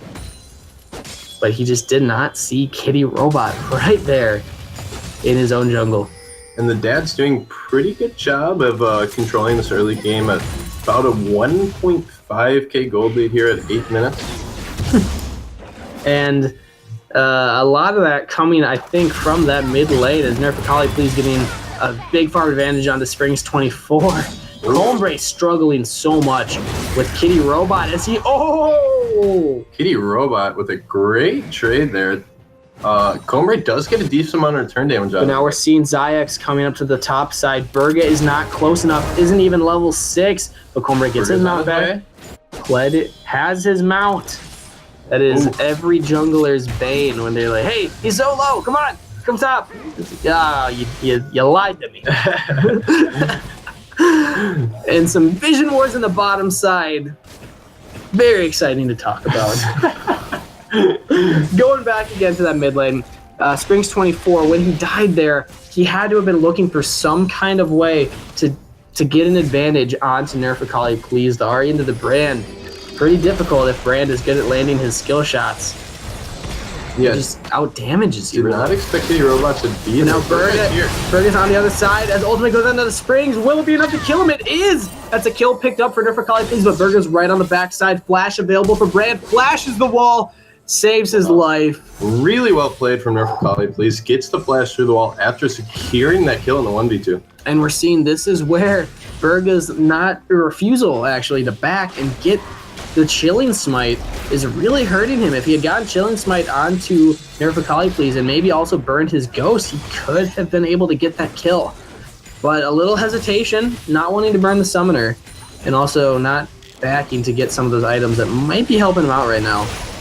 Ooh, using AD Carry's Bane, choosing to level up Sean Nelson outside of the bush, but Combre jumping in onto Kitty Robot, who has very little mana, does not have flash available, has no jungler nearby. This is gonna be a kill for Combre, who flashes in actually. Might not have been necessary, but that bear trap gets the kill as Burga tries to gank bottom, doesn't quite get it, almost dies in the meantime. Snow Cane might be going down to that bomb, probably not, and it is an even trade of poke damage. Lots of summoners traded there, and they still want more. Right from the Zyra just misses onto the Ezreal. Would have been a huge turning point as Zyx was right there and is also very strong, but he himself is not backed in quite a while. So these junglers really taking their time, trying to aggressively farm, and then back and maybe just get a full item, honestly. And this bot lane, there has been a decent amount of trading like we just seen, but no really large advantages. Snowcane does have a small CS advantage. Ooh, Sean Nelson taking a lot of damage from Cry. Ooh, jumps away just in time, but that was almost a death. If Snowcane had flashed instead of jumping, perhaps he could have gotten it. Well played by Cripple there, and now the bot lane that we were just saying, it's been pretty even all game. The side of the Dads is going to pick up a huge advantage there. Yes, skyrocketed in their favor. Getting a large amount of damage on this turret, going to be able to pick up these waves and push these into turret, denying a lot of farm. Might even get the turret as a Tristana does so much damage. Burga's nowhere nearby to stop it. That's first turret over the side of the Dads. No one there to help them, and the Dads will be able to pick that up, increasing their lead to about 3K now. And now Zayx hovering around that dragon, but now jumps onto Burga as the Nerf Akali Please is nearby. They can't quite get him as he burns Ghost to jump away. Decides not to go for it here, and they do get a lot of advantage over this dragon area after chunking out the Hecarim. And we're watching this jungle going straight for drag as Zayx says, hey, I already pushed Burga out. This should be free unless there's some kind of cheesy steal from Sean Nelson. And there goes the cheesy steal. There it goes. That was the chance. Okay, you had one shot, Sean Nelson. Your true shot is not true. As the first dragon goes over to the side of the Dads, really seeing what happens when the Elise rather gets ahead of the Hecarim, having the full runic echoes jungle item really puts him ahead of Burga. Could easily do a 1v1 against that Hecarim right now.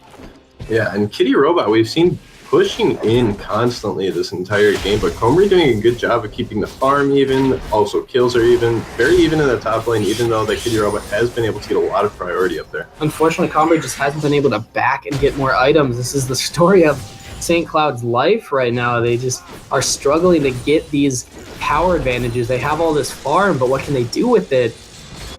As he now burns teleport to get back into lane, can he actually 1v1 the Kitty Robot as he jumps in? The minion wave is not in his advantage, however, he might need to back off as Kitty Robot wins that trade slightly. Gets to keep his Scarl. Yeah, the mount is still there. Small advantages. Zayx has no business going up top. Well, maybe. You can still pick up something. As bot lane actually getting engaged upon, use A to carry. It's taking so much damage. Snowcane has flash available. Does he go in? Doesn't even need to. The bomb is going to be enough. But the Zillion ultimate saves his life. There's no turret to fall back on, though. Can they get Snowcane? Exhaust is there. Snowcane actually has to jump away as Sean Nelson takes him down. Didn't even burn a heal. And the stun onto Cripple means this might be a double for Sean Nelson. And it is. Looked really good there from the Dads for a while there, but excellent ultimate by AD Carry as bait, and Sean Nelson the entire time unleashing the damage and able to pick up a double kill. Kitty Robot taking 3 turret shots means that Burga will easily be able to jump in. No mana has flash available, but that might not even want to use it. Does actually to get behind Zayx, who says, hey Burga, I see you. Both junglers going to this top lane, kind of. Oh, but Nerva Gully Please does not want it to end. Lands the stun, but misses the W. Throws that ult out just for the passive. You know, says, hey, yeah, you didn't see anything. Don't worry. I didn't miss that ability. No, it was calculated. And that means that it is an advantage again to the side of the Dads. Even though Sean Nelson picked up that clean double kill bot lane, really well played from Zillion and Ezreal, but can Springs 24 get away from this? Nerf Akali Please has flash available. Charm lands. Oh, flash over the wall, misses the stun. Does not have ult available, though. He might not want this fight as the teleport's coming in. Can Springs get the damage in time? Doesn't even see it. He's still going for it, but he's going down. There's the ultimate. And the passive explosion from Brand picks up another kill. And Kitty Robot there just for a little bit of help. Doesn't really need it, though. I'm going to want to get back to that top lane so that Comrie can't get too much of advantage up there. Yeah, it doesn't even pick up an assist, but just having the teleport made Springs 24 make a split-second decision. Either he didn't see it coming in or he saw it and said, you know what, I got to get something because I might not get out of this. And Burga this is not his jungle anymore. You can say that safely. He is struggling against Zayx. Kitty Robot trying to get something for the teleport, though. They do get a lot of damage on that mid lane turret, but he will have to rotate back up top. Keep in mind, first turret has already gone down to the Dad's bot lane, so Comrie pushing this top turret isn't getting much of an advantage. Zayx is being so annoying for Burga. Has that early advantage, is constantly in his jungle. Kitty Robot wants to fight, thinks he has the advantage, and it looks as if he does, out-trading Comrie. If he's able to pick up that shield, there's not much a Kled can do. And Kitty Robot has missed that wall stun by a millimeter like 10 times. just feel bad for him, man. Hey, he keeps trying. You know, you gotta give the kid credit. You know, he's not letting it get him down. So, you know, what happens when you fall down, Sam? You get What back happens, up. Sir Bud? You'll learn how to get back up. There's something. It was from Batman. I know I messed it up. I tried. Something where the drug is going. All right, and now Combre struggling to stop this 3-man engage on the top side. I'll just take the minion. That's all I need. I just want to farm more. They do stop the assault on the top lane tower. And now what will the dads do in reply? It looks like they're setting 5-man top, but their bottom turret's looking pretty low. And with Spring's 24 there, it might just be a turret for a turret trade. Honestly, I think St. Cloud might just want to give this up.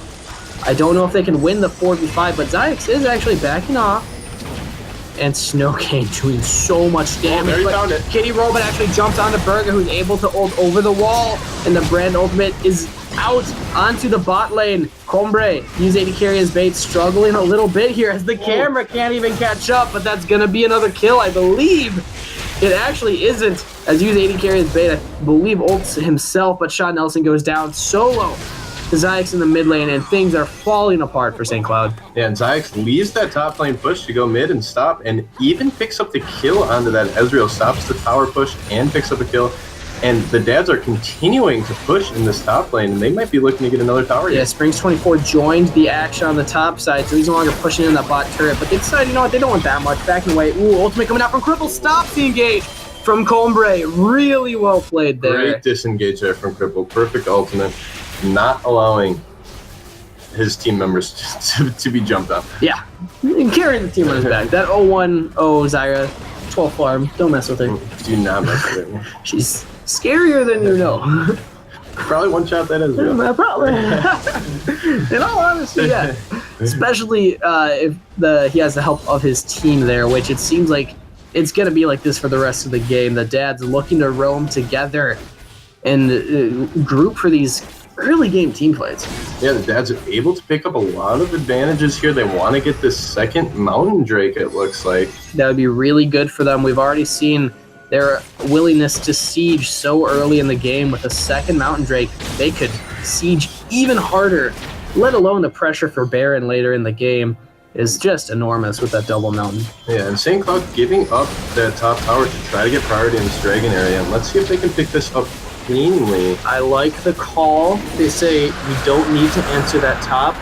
We can trade one turret for the second Mountain Drake. They're still ahead in turrets, still ahead in gold, and that second drag is going to do wonders for them going forward here. Yeah, so much damage to objectives now with that second mountain. They also have the Tristana, who is incredible at taking down towers, and they're going to have a lot of sieging potential here in this game.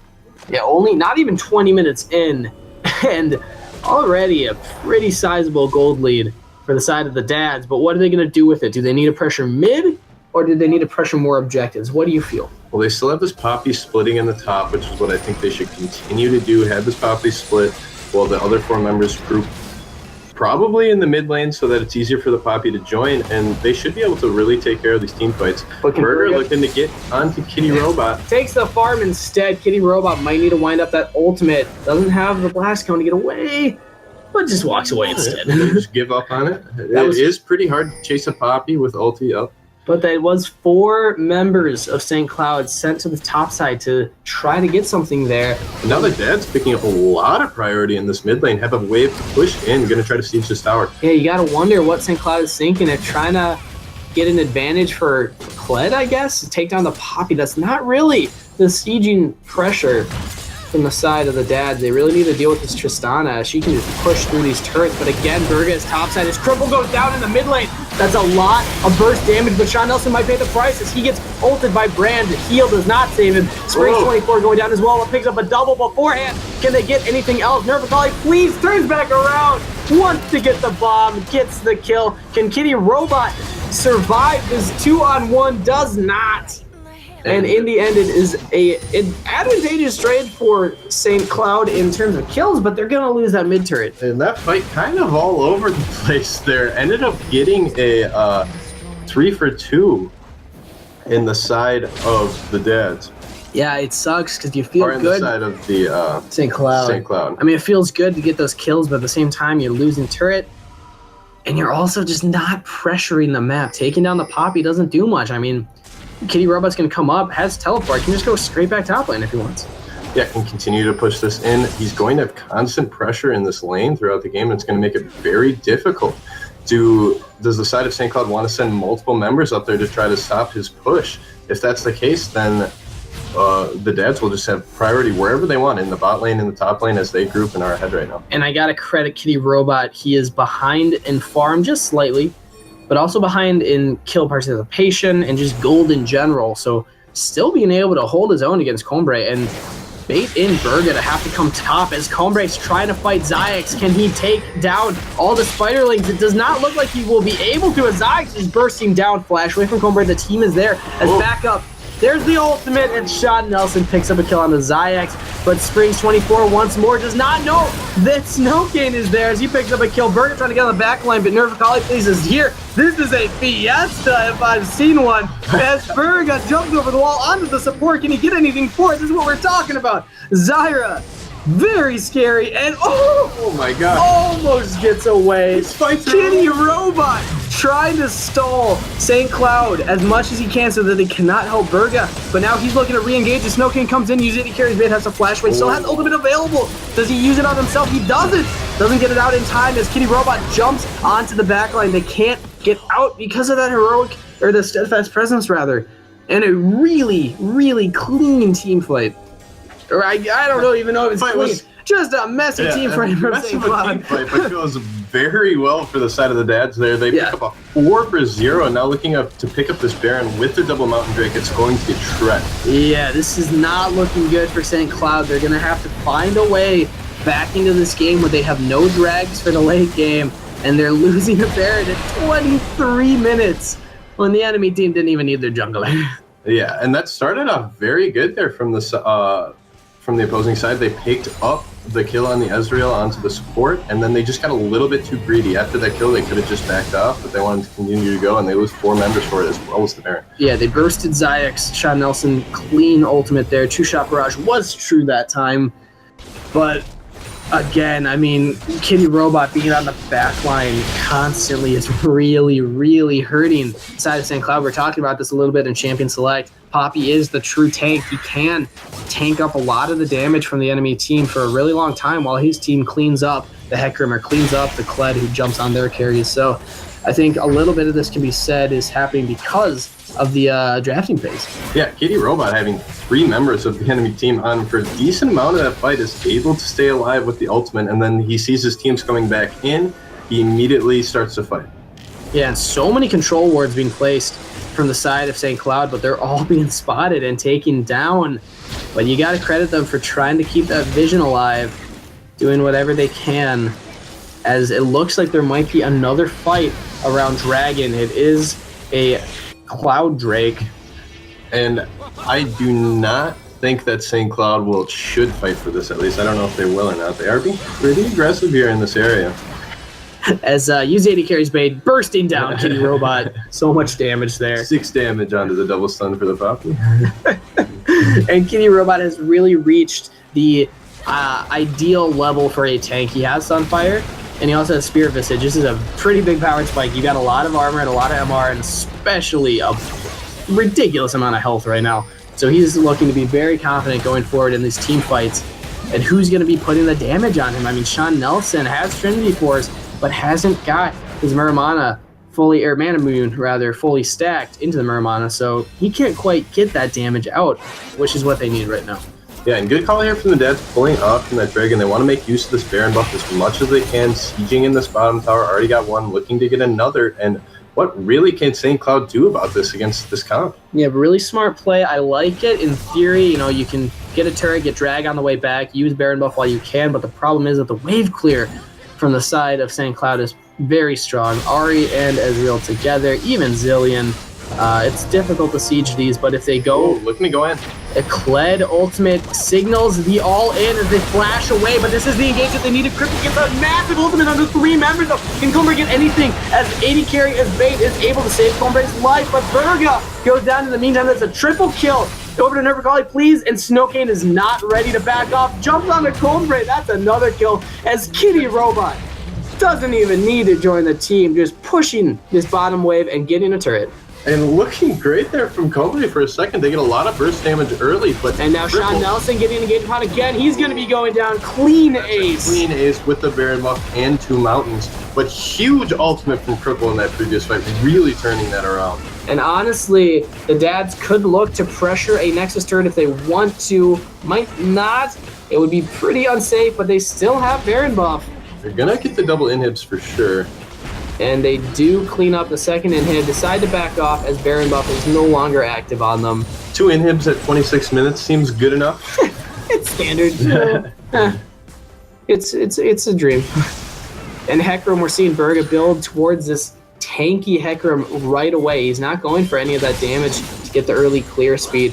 Has the Cinderhulk Stalker's Blade, as well as Spirit Visage. This is kind of what he needed to do, actually. I don't mind it, but it means that he's not doing as much damage in these fights, and you can't necessarily build Hecarim as a pure tank. It doesn't quite do as much as he needs to. He wants to jump on the backline. He wants to get onto the Zyra before she can ult. Wants to get onto the Brand before he can ult and just burst them down, which you can't do if you're two. You'd love to build the Trinity Force on the Hecarim, but like you said, he's kind of cornered. He doesn't really have an option. He kind of has to go tanky. He doesn't really have anyone else on his team that can do it that well. And again, the dads looking to show their dominance, trying to take another victory here, which would put them again at 2-2 in the standings, where St. Cloud struggling a lot so far. They don't have a win yet. And we're seeing some struggles here as Combre getting caught out again. That's another heroic charge. It just barely misses. And the dad's playing this very smart. They have the mid inhibitor as well as the bottom inhibitor. They know that those lanes will continue to push in, so let's go top. Let's try to get more, continue to push our advantages. Yeah, and all 5 members mean that this will be a siege that St. Cloud just cannot answer. 3 drags, 2 of the mountains means that these turrets go down incredibly fast, and Baron's up again in about 2 minutes.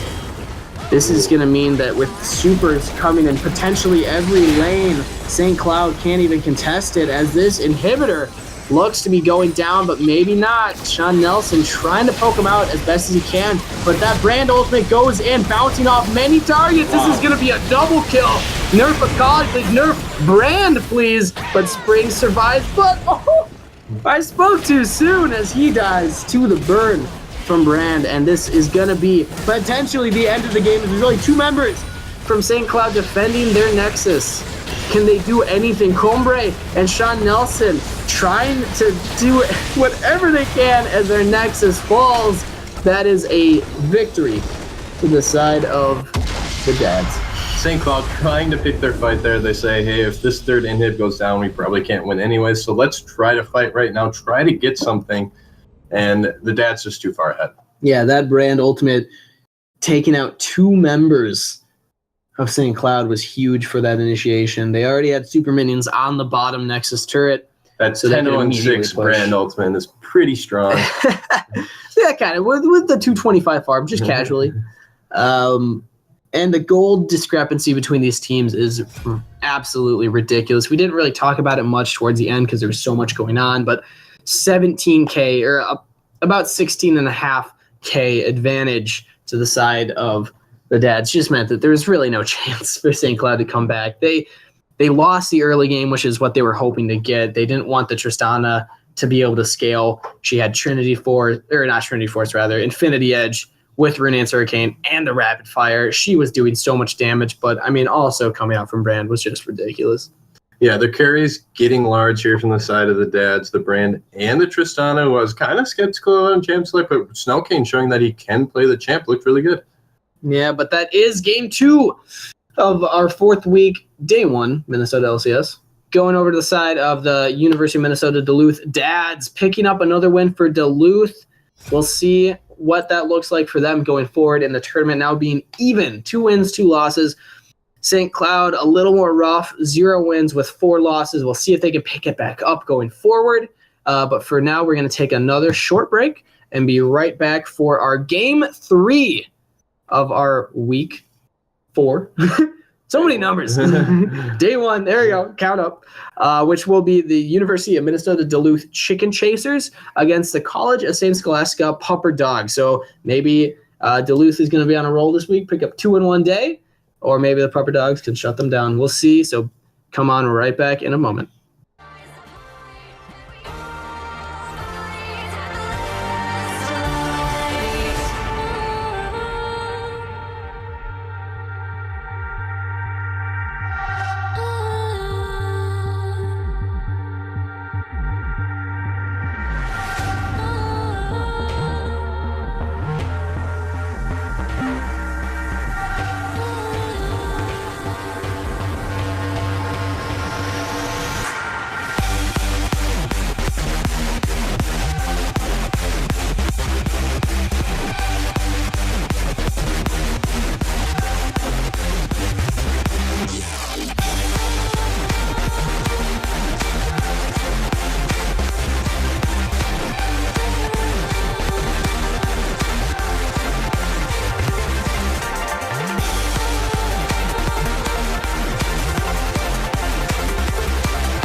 All right, welcome back to our final game of the Minnesota LCS Week 4, Day 1.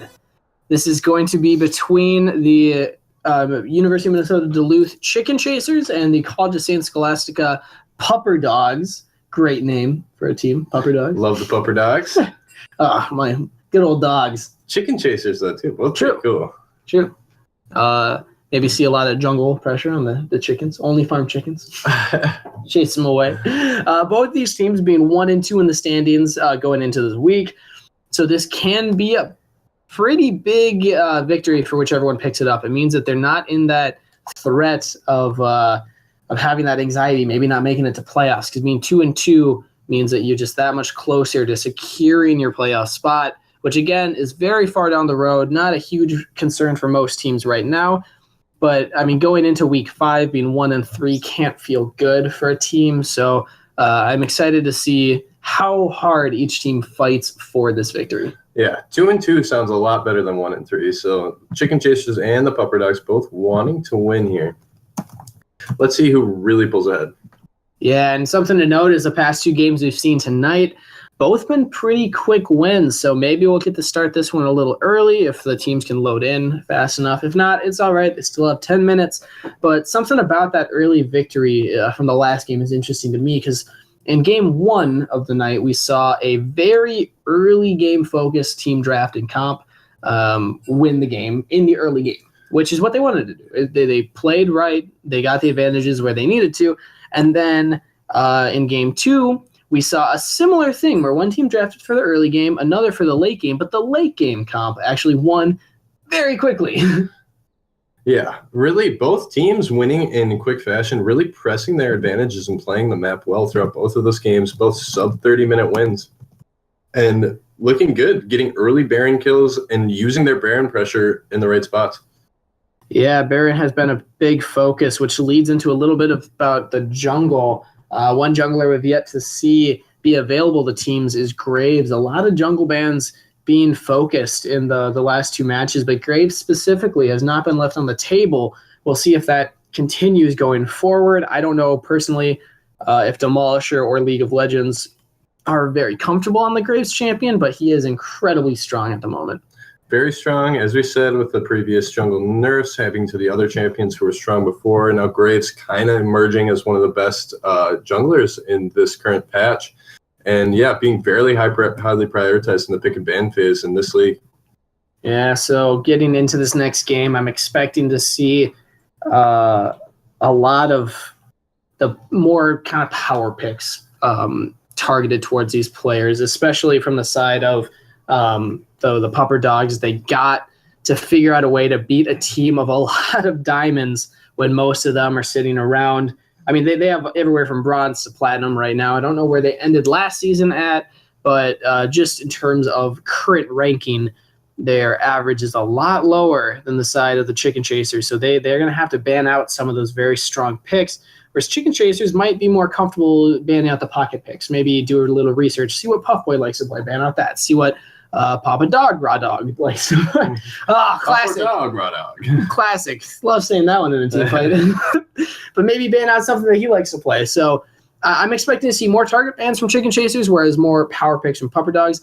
I have been wrong so many times tonight, though. So, yeah, it's all up in the air at this point. I do agree with you, so maybe I'll be wrong, too. We'll be wrong together. Yeah, it's classic bot lane duo. Do we go in? Do we back up? Just go in. We lost. Okay, lane's over. And we're getting the ready from a lot of people right now. Crazy. Somebody just copied and pasted the whole chat in there. So R coming in from Puff Boy and the League of Legends, meaning both teams should be ready to go. I guess I'll just throw out that R in case they're waiting for me. I don't know. Maybe they're waiting. Oh, hey. This chat is going crazy. Looks like we should be getting into the game here. And we're seeing a little bit of maybe Quincy Adams having difficulty. Oh, there we go. They're just getting in the correct order. Quincy Adams in the top lane. Heolis mid. When I believe last time it was actually swapped around, Heolis in the top lane with Quincy Adams in the jungle. This might be some kind of position swap from the team. deciding that they want to keep it fresh, but it is not. It is rather. Oh, hey, my bad. All right, so going in, we have Quincy Adams getting the first ban for his team. Again, we're talking about those comfort picks. I would be surprised to see a Graves, unless maybe Demolisher, known for Graves. Typically more known for his tanky junglers. We've seen him on Amumu, on Zac, Sejuani. He likes those very tanky, engage-heavy champs, so maybe you can ban out him, get him on something he's not comfortable with. In this current meta, if you can affect the jungler, it really, really pays dividends to the team. Yeah, junglers being so effective right now in the patch, being able to push those advantages for their team, and we do see the Graves ban. Hey, there it is. Bans flying all over the place right now. 2 mid bans from the side of the Chicken Chasers. I mean, Yasuo could be considered a top lane, or support, as I like to play him, but typically in the mid. So definitely trying to get Winged Cow's champion pool as low as they can. And there are those power picks coming from the side of the Pupper Dogs. I was right. They banned the Graves. They banned the Varus. First thing I've been right about all day. And Camille. The Camille being banned. Kind of a lot of the OPs right now being taken off of the board. See what this last ban that Puffboy wants to lock in is. Will it be another OP? I would expect it. Maybe something along the lines of another jungler, or maybe the Jhin. Maybe they don't want to give Kakarino that, or even Ezreal, but it is Nocturne. That means Kakarino's signature champion Ezreal is on the table, but instead taking Jhin. I like the switch up. Instantly locks in the Jhin, and they see that the Varus is banned. They know that the other best one is now off the table, so then they lock in the Jhin. Yeah, this means that Wolfie Boy will not have what is considered one of the big 280 carries right now. We'll see what he's able to pick up instead. We have seen some interesting 80 carries here today, though. We saw Tristana have some success, so there are other 80 carries that can break into this meta, especially in this league. Yeah, I'd like to see the 80 carry picked up here as well as the jungler, just so that those solo lanes of mid and top don't get counterpicked. But teams have been surprising me so far, so you never know. And they're taking their time, deliberating, figuring it out. And Karma Lee Sin. Karma Lee Sin locked in here. So 2 pretty strong picks here. They do go for the jungler, like you said. And we'll see how much early pressure this Lee Sin can get off. And the Karma in the bot lane trying to counteract this Jhin a little bit. And I also like taking that support away from Gavin97. You say, well, we already know what you're playing AD carry. Showing the support doesn't really do that much. So let's take away one of the champions that Gavin can play well and try to let Papa Dog show what he can do on it instead. Keep in mind, though, Gavin97 been very known to play those aggressive bot lanes of Zyra, of Brand. So maybe taking the Karma away wasn't the best choice, but perhaps they just wanted to guarantee it because Papa Dog likes it. But they are choosing to lock in Vi and Shen. Excuse me. This is a very new team. We haven't seen any of these champs played so far in this tournament right now. Yeah, we have seen Vi in previous weeks a few times to some success, and the Shen in the top lane being very highly prioritized on high levels of League of Legends provides a lot of global pressure. Ooh. And is that Jarvan being locked in? They might lock in the Jarvan to counter the Shen. Interesting choice for the counter, as Shen can typically just kind of avoid Jarvan long enough to get tanky, affect other lanes. But they like that matchup, although it could still potentially be a J4 mid, typically only really used against Zed, as we've seen in the LCS. But again, that's the LCS. Hard to translate that to this level. So I'm assuming top. Slightly different abilities of play here from the LCS here. Just ever so slightly. But we'll see. We see the Caitlyn locked in down there, so the very pokey bot lane of Karma and Caitlyn. Yeah, and they still get what's considered one of the next tier of 80 carries. It goes Jhin, Varus, and then typically into the Caitlyn or Ashe if you need one of those ones instead. So I like that they're able to still get a pretty good pickup there. And the Echo hovered for mid lane. On the side, instead of Corki, very strong champion right now, can bring a lot to the table, but might be Echo. I don't know. Who knows? They're going to keep us guessing till the last second, but it is Echo. They lock it in. League of Legends. Let's see what he can do on this champion. And locking in the Echo, we still could see a little bit of flex potential from this side. Could be, unless they lock in the Gnar, then we kind of know it will probably be the J4 mid lane. Unless they want to go J4 support, Karma in the mid lane, and that would be even more spicy. Spicy. I love those picks. I'm assuming if they're hovering the Gnar, that means that they're trying to play mind games. Or if they do pick it, it will be the J4 mid into the Echo. Again, another champion that can get out of the J4 ultimate fairly easily. If anything, it does better in the J4 ultimate. And instead of Heimerdinger, they want a Yordle. These no guys matter are where he's playing going, they're picking a Yordle. I can tell you that. Timo next. Come on. Oh, Jax. All right. So it seems as if this will be the top lane pick, as they keep teasing us with these champions. And Gragas is locked in. And they want Gragas into this Shen matchup. It looks like they do have the counter pick in the top lane, and that's what they choose. Interesting choice here. I am a little lost for words. I didn't think we would see such a fun champion in the top lane. I love seeing these off-meta picks. It makes the games really fun. So thank you, Puffboy, first of all. And also, really excited to see how this plays out. The Gragas into the Shen. Gragas, I mean, pretty obvious, cannot match the global presence of Shen, but I can assume will do fairly well in lane against him.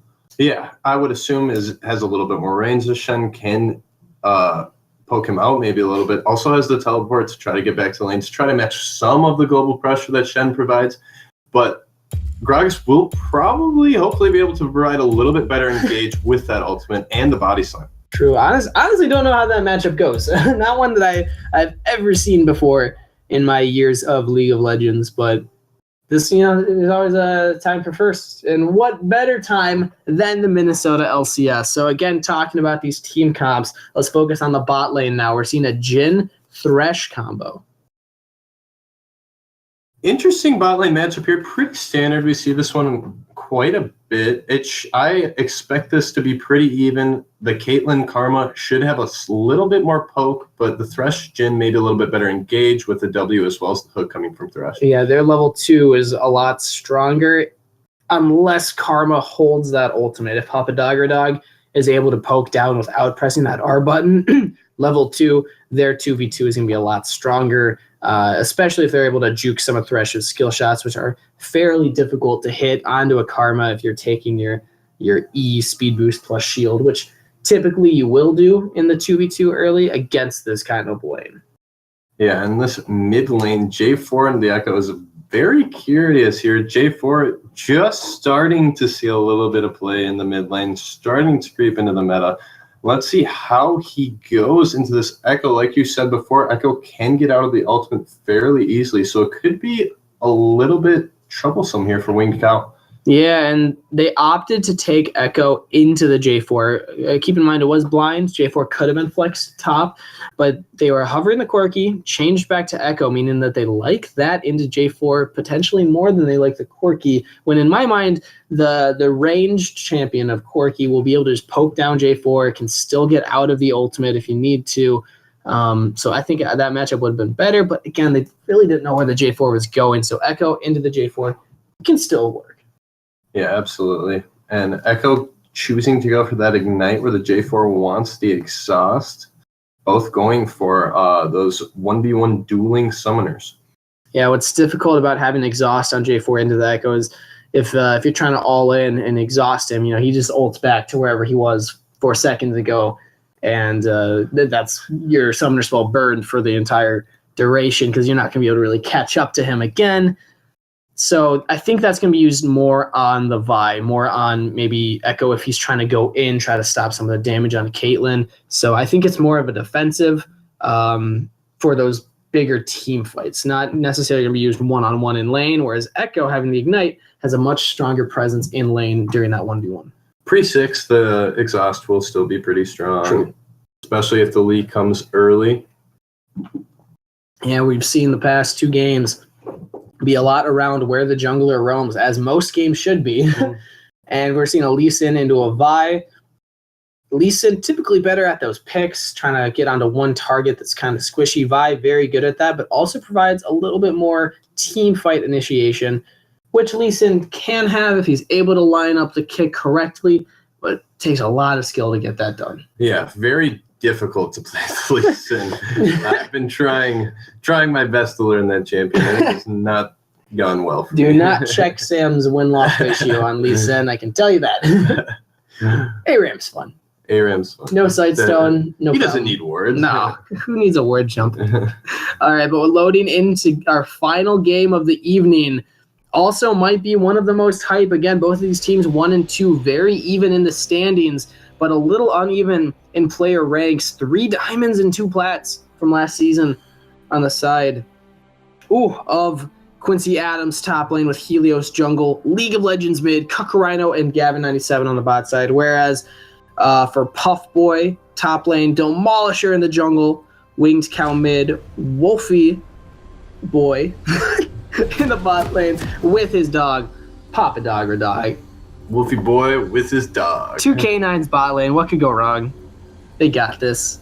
And apparently a flying cow in the mid. A lot of animals coming on the side. And a rhino that they're facing against in the opposing team. Ooh, my goodness. Not only a rhino, a cucker rhino. That's not the kind of rhino that you want in the game. But now we'll see, can the Chicken Chasers take over the Pupper Dogs? Again, with their higher overall rank, the past 2 games have gone to the team that has higher average ranking. We'll see if that trend continues here, as both teams not looking to really fight right now. The Pupper Dogs want it. They're grouped, but they're not going to get it, I don't believe. And we've seen this all 3 games today from the red side, trying to group in this bush, trying to get an early advantage. Nothing really has come from it so far, and it doesn't look like anything will come for it this time either. For all the players hovering Timo to get me excited, hovering Heimerdinger to get me excited, come on. Just give me the 5v5 level 1. That's all we ask for. Give me something. That's what the fans want. And by fans, I mean me and maybe some people. But not going to happen this game, as both teams looking to just do the standard leash, except for the side of the Chicken Chasers. Actually, Vi starting on blue with Quincy Adams leashing. We'll see if Kakarino and Gavin97 decide to take this chance to get an early lead and farm, or if they're just going to not show. And a large amount of trading going on level 1 in the mid lane. Winged Cow and League of Legends both lose more than half of their health. League of Legends actually taking a slightly bigger hit for Winged Cow, as Winged Cow has the Corrupting Potion, meaning the sustain is slightly better. And it looks like they're both sizing each other up. And all right, I see you. Who wins level 1? All right, now who wins level 2? As you said, I'm curious to see this Puff Boy and Quincy Adams from the top lane. We're not exactly sure who should win this matchup. It seems like Gragas maybe has a little bit more poke with the Q barrels. In my head, it's Gragas. I mean, he's not that auto attack reliant. He can just wait for the Shen to use taunt on him and then go in on the Shen. And I think he'll do more damage, but Papa Dog forced to flash away as the bot lane from the Chicken Chasers get level 2 first. But now Winged Cow going into the League of Legends, but the exhaust, the ignite, can he get the burn damage? It's not quite there! Wow, incredibly close fight there in the mid lane. The ignite and the exhaust coming out. And here comes Helios. Oh, onto Puff Boy. Can he get away? Has flash available, has to burn it. That is 2 flashes, 1 top, 1 bot for the side of the Pupper Dogs. But League of Legends losing both sums in the mid lane, and that's where the Corrupting Potion almost made the difference. That burn damage over time almost got Winged Cow that kill. And League of Legends with both summoners down here, Demolisher's probably going to be looking to go mid lane. Winged Cow still has his flash up. Demolisher with both sums. They got to be looking for some of that, as Gap97 doing what supports do, providing presence, pushing off Wolfie Boy and Papa Dog, saying, this isn't your farm. This is our minions farm. Ooh. And getting the hook onto Papa Dog. There's the play. There's the root. Can they get the damage? Heal comes out from Wolfie Boy, but Kakarino sticking around maybe a little too long. Oh, and first blood going over to Gavin. The flash auto attack from Thresh. just enough to pick it up. And really well played from Gavin97. 2 hooks in a row that we've seen down there, getting them so much. Initially just gets the flash. And now Demolisher at the League of Legends is what we were saying they needed to do. No summoner spells means a kill to Wings Cow, just a couple seconds too late as First Blood going over to the support. But if anything, that's where you want it to go. I mean, coming back with the Ruby Crystal, that huge power spike for the support. But here, Gavin97 showing up on a champion that we haven't really seen him play a lot of, typically playing those carry supports of Brand Zyra, but now choosing Thresh, showing, hey, look, I can land hooks too. Yeah, looking really good. Both hooks that he's landed here so far has gotten them a lot, getting the flash, followed by the first blood kill on the second hook. And the farm advantage also from bot lane is already going hugely into the Chicken Chasers' favor, being 10 CS ahead at less than 5 minutes into the game. And they're continually pushing them under tower. It's going to be very hard for Wolfie Boy to get all of that farm. And we're seeing a little bit of what that top lane matchup looks like as Quincy Adams comes back with 3 beads, but Wolfie Boy actually getting engaged upon now, flays away, has flash available, doesn't need to burn it. And this hook from Gavin97 into Cuck Rhinos, they'll be proving to be very, very potent here early in this game. Yeah, any kind of support with CC, very strong with Jhin. If you can just stop them for a second, that root from Jhin is very good. But now an initiation for Wing Cow into League of Legends. League of Legends might have bit off more than he can chew. He already gave up a kill to Wings Cow, but it will not be a second. But a flash of Wing Cow almost gets it, but that's a kill for League of Legends. Jumping back in, who knew the turret shot would be enough. And really well played. Wing Cow just getting a little bit too aggressive there. He thinks that he can get the kill with that flash, but the turret damage does enough for League of Legends to get the follow-up kill. And that is absolutely heartbreaking when you're a solo laner that has an advantage over your opponent and then you just whiff ever so slightly. That was pretty close, but again, you got to know your matchup. You got to know what your champion can do and know if you can do that kind of damage as Puff Lane Quincy Adams. Going at it again in the top lane. Quincy Adams actually taking a little bit more for that one. This Grasp of the Undying heals up Puff Boy ever so slightly. Duking it out in the top lane here. Quincy Adams picking up level 6 first. Neither one really been able to secure a large advantage for themselves. Quincy Adams has a slight farm lead over Puff Boy, but nothing too major. And both of these bot laners, these 80 carries, have not had a chance to back, which is really difficult. Ooh, Gavin97. That was a really cheesy play. He winded up the death sentence, hoping that Cuck Rhino would kill the minion in front of him, but Cuck Rhino wasn't on the same page. But yeah, League of Legends almost getting cut out there. Wing Cow decides he doesn't want it, does not want to make another mistake. Even with that mistake that he just made, though, pretty even here in the mid lane. League of Legends Flash is coming back up where Wing Cows will be down for slightly longer. Yeah, and along with Ignite means that the level 6 Echo should be able to do a lot to this level. Oh, now level 6 J4. We'll see what happens if the jungle decides to go mid as well. Quincy Adams getting a little bit of a lead over Puff Boy, push him under turret. Taking these trades as Demolisher almost dies to Krugs. Woo! Demolisher playing with his life. They're almost dying to the Krugs. And Wolfie Boy with Papa Dogger Dog just trying to push that wave under turret and back, trying to get some more items so that they can stand against this deathly duo of Cuck Rhino and Gavin97. The Jhin Thresh, very strong. And unfortunately, Caitlyn and Karma just haven't been able to poke them down as much. We knew going into this that if Thresh could land those death sentences, it's really bad news for the Pupper Dogs bot lane. And unfortunately, they just haven't been able to poke them down as much as they've gotten hooked. Yeah, and Cuck Rhino having this lead in the bot lane on a champion that does spike slightly earlier. It's going to take a little bit longer for the Caitlyn to be more relevant. She has to still build the crit build. Ooh, the hook onto Demolisher means that he might go down, but flash away. Saves his life. Wing Cow jumps in on the enemy team, but gets exhausted immediately. That's another kill to League of Legends. They might still secure the dragon as Papa Dogger Dog has to flash over the wall. Jumping from Quincy Adams in League of Legends. That's a kill and a dragon. UMD playing that very well. Immediate flash hook out there from Gavin97 as soon as he sees his target. Able to pick up the kill and get the Infernal Drake. Yeah, and these rotations from the Chicken Chasers have been pretty good right now. Because they have 4 members on that dragon, the jungler and both bottom laners. And now Wolfie Boy might be getting caught out. There's the lantern. The Death Sentence lands. Wolfie Boy has heal, has flash, and the exhaust on the Helios means that Kakarito has to flash in to get the kill. And the turret almost takes him down, heals himself. Can Demolisher get anything for it? He does not. The ultimate from Jin, Curtain Call, lands 1 onto Demolisher, but he gets out. Meaning it's just a 1-for-0 trade, and a lot of summoners burned. And well played there from the side of UMD. They go under the turret. It's very risky. They go for the tower dive and play it well. They get the kill. And now League of Legends going on the top of the Puff Boy. He does not even get a chance. Lands his ult, but doesn't get much for it as Quincy Adams barely able to get out from that turret. Really strong roam. And another calculated dive here. Both of them getting out and getting the kill, and now a 5-1 lead here.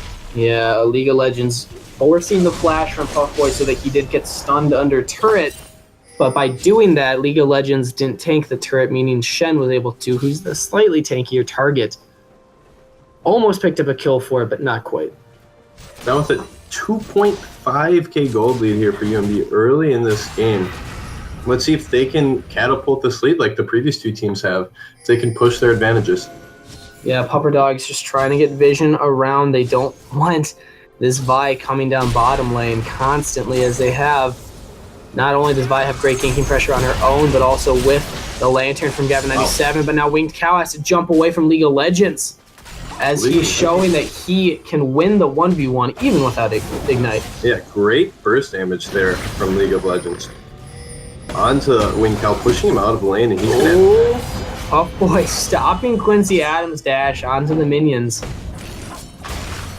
Not getting much for it, but it was cool. Looked cool. Well played. And these top laners, this is where we're seeing Demolisher coming in onto Quincy Adams. Does not have his dash available yet, but he just gets it up in time. Papa Dog not getting engaged upon again. Gavin97's the carry now. Build full AD Thresh. I dare you. And we see this combo time and time again. Gavin97 landing the hook, Cuck Rhino being on top of his W's, and they're just really punishing this bottom lane. And unfortunately, there's nothing they can do about it as League of Legends tries to get on a Winged Cow. Winged Cow trades pretty evenly, has a lot of mana advantage. Demolisher and Puff Boy coming into the mid lane. Keep in mind, League of Legends still has his ultimate available. Might be able to get away from a gank. That Chrono Break, very pesky. As Curtain Looking Call for another dive. Wolfie Boy. They're trying to dive under turret. Keolis is there. The Death Sentence is there. Who gets the kill? And it's the Vi. And even Quincy Adams coming down to join the fray as well. And they're going to pick up this first tower. Unfortunately, Heol is stepping on a trap on his way out. It's a rookie mistake. Won't happen again. But really good dive. That is the 3rd, I believe, successful dive from the Chicken Chasers. They are not afraid to do this. And this is just what you can do when you have a Shen top. You dive under turret, Shen ult the person who's tanking the turret shots, and that's an easy kill. And Puff Boy having the teleport up throughout the duration of that play, but deciding that that is lost. I can't do much more, so let's try to continue to push this top wave in. Gavin97 looking for something mid. Yeah, they have members there. Misses the Death Sentence. And now looks like Winged Cow wants more, but the flay away means that it's not going to be much. Well-timed play from Gavin97 there. Yeah, Demolisher might be looking for something mid here or to just take away blue buff from Heolis. Oh, jumps in, is actually able to smite, steal it, but now he's getting engaged upon by Heolis. Shed is nowhere nearby. Quincy Adams still in the top lane. Can they get anything for this Demolisher? Showing his skills on Lee Sin, but can they get anything else for this? The flash over Puff Boy to land the Death Sentence onto Demolisher. Secures a kill, but now the rest of the Puppet Dogs are there for the team fight. This is looking pretty even, but going towards the side of the Chicken Chasers. Wing Cow's taking too much turret. A double kill to Quincy Adams. It looks like it might turn towards the favor of the Puppet Dogs, but Chicken Chasers just too tanky right now. And Gavin97 popping off on this Thresh, flashing over the Gragas to hit the hook, and then double play onto the team. Chicken Chaser's looking great here early. That was very, very impressive. I can tell you I've never landed anything like that on my Thresh play, but Gavin97 showing up on this champion right now. Look at that stat line, 2-0-6, Jin's 1-1-6. Come on. I'm the real kid. Come on, Cucker Rhino. What are you doing? And Gavin97 constantly roaming, has those boots of mobility, meaning that he can easily get around the map. get that hook wherever it needs to go, which seems to be, honestly, anywhere that he is at the moment, as he has picked up so much for the team. Yeah, Gavin 97 looking fantastic on this Thresh pick, and I'm curious to see how this plays out the rest of the tournament. Will this start getting banned against him? He's looked so strong. Is this like the legendary All-Greek to me from St. Olaf of the past split, playing 2 games of Blitz the whole season, popping off? Maybe Gavin's got that Thresh pocket pick as Puffboy's trying to get an engage on the Quincy Adams, but he just cannot out-damage that Shen and Papa Dog. You're not in the right place. Your team's not there. You're gifting them kills. And Wolfie Dog might go down as well, but Demolisher's there to back up the Wolfie boy. So many wolves. Cucurino can't quite get away from Demolisher. Quincy Adams doesn't care about no turret, just wants Puff Boy. Tanking turret now, though. Can he get him? And there's the kill. And League of Legends does not want Wolfie Boy to survive. Flash away, but the Shen ultimate means that League of Legends can get under turret and tank so much of it. Has Chrono Break to get back. Winged Cow has nothing to save his team. Gavin trying to get the play, but barely misses it. UMD just getting more on all of these plays. Going to be able to push in this bottom lane even more. Maybe look to siege this tower. Helios wants in, but decides against it. Yeah, instead they're just going to rotate drag. I like the call. They say let's not get too greedy. Death timers are still up. Let's get the objective, reset, maybe get some more gold, get some more items. And this will be a second Inferno if they're able to secure, but it is going to be contested. It is a 4v3 Curtain Ball's fault. They decide to go into the Demolisher. He does not even get a chance to smite as he dies immediately. Immediately taking out the jungler, guaranteeing that they secure this Infernal Drake. Really, really smart play from Cucurino. Sticks on the backside, just pops Curtain Call to get the initiation onto Demolisher. Just that one slow means that he can't get away from the rest of the team when they engage. And this is going to be not only a dragon, but now a turret. What more can the Chicken Chasers ask for? Chicken Chasers rotating bottom. Looks like they have all 5 members there. Going to try to continue to push these mid, just get another tower. And they have so much gold in their pockets, but they are refusing to spend it. They want more. They want every turret in the game. And they're going to just start with tier 2 bot. They want every turret in the game. I mean, can you blame them? True. It's a good goal. Ooh, stopping backs. Cucurino might be getting caught out, but this looks like another engage from the side of the Chicken Chasers. Can they get this as Demolishers on the back line? Puffboy's ult doesn't quite land. And UMD really coming out to a large lead earlier in this game. 16 minutes in already with a 7k gold lead. Continuing to press their advantages. A 3-0 turret lead, 9 kills ahead.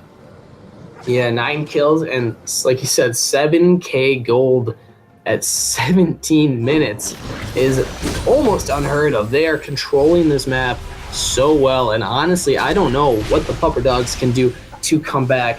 What, in your opinion, needs to happen?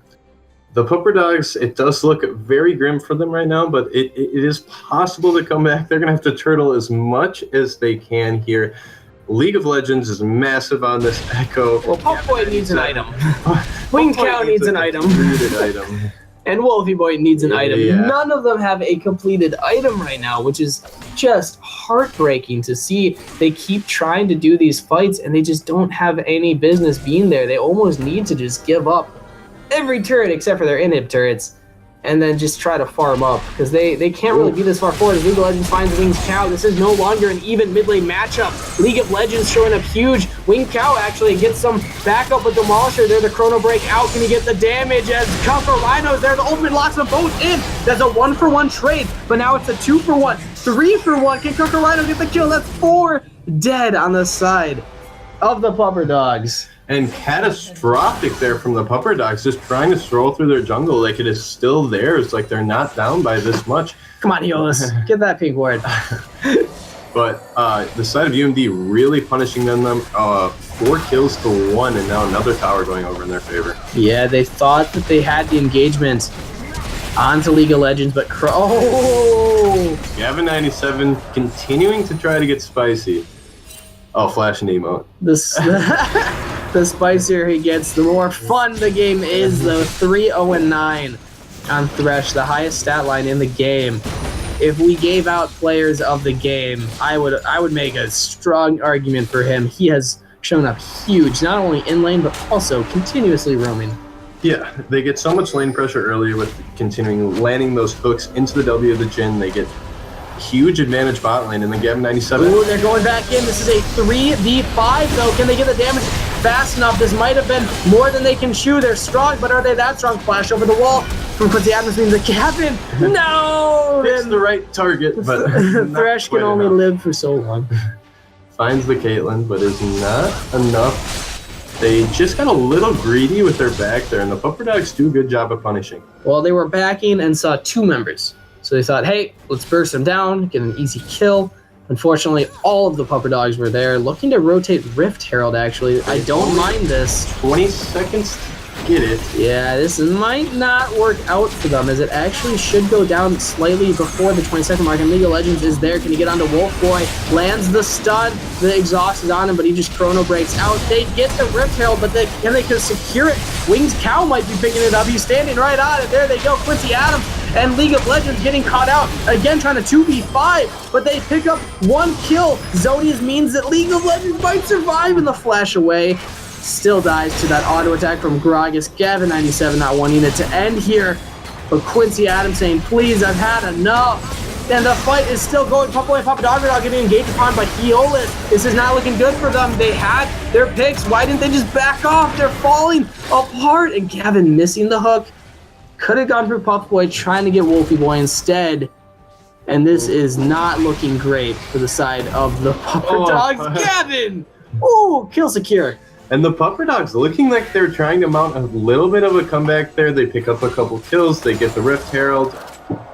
And then they should have backed off. However, they get kind of greedy, and UMD makes them pay. They pick up a few more kills, and now looking to get another tower. Those will be 6-0 in third. They just didn't have the focus. Half of them were on League of Legends, and half of them were on Quincy Adams. There's no reason to target the Shen when Echo already used Chrono Break. I mean, you know that he's not going to be able to get away yet. He pops Zonia's, but once Zonia's is popped, go for something else, and 1/4 shot onto Demolisher. Almost demolishes him. Holy cook Rhino damage. Wow. Whew. And that is a strong Jhin 4th shot with 2 lethality items completed and no armor on the side of Lee Sin. Now it looks like the Chicken Chasers want to keep fighting. Winged Cow says, I'm just going in. Winged Cow gets a little bit too greedy there, and it looks like UMD wants to continue to chase. Hook does not land. And at this point, the Puffer Dogs are just grasping for anything they can get their hands on. They just want to land some kind of initiation onto the squishies if they want any chance of winning, as Gavin is just, comfortably 1v3. Puffboy stands no chance. The hook lands onto the caster minion, but can Curtain Call get anything? Looks like it doesn't. They are going to be able to pick up this in-hit, however, and let's see what more they can get. Gavin just barely misses the hook onto the Karma. He's getting greedy. He wants those hooks. Let's see. It looks like they're going to rotate to the bottom lane. The Dragon is also live. Yeah, and this is looking almost unwinnable for the side of Puffer Dogs. 12k behind at 22 minutes. 2 Infernal Drakes behind. Yeah, they have Rift Herald onto Wings Cow, but when he jumps in 1v5, not sure how that's going to work out for you. Seems as if they're just looking to have a little bit of fun with the rest of this game. Going towards Baron. Are they going to...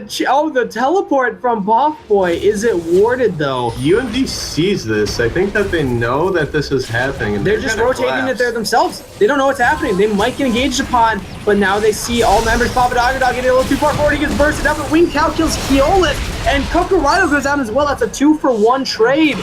Actually in the favor of Puffer Dogs. Nice little bait there from Puffer Dogs, trying to get a little bit back. Flash flame into Demolisher might go down. Puffboy jumping back in, is supposed to cast available, but might die too soon to use it. Gavin 97 picking up another kill as explosive cast scatters the team of the Chicken Chasers. But this Thresh says, I'll 1v1 the Lee Sin. Get over here.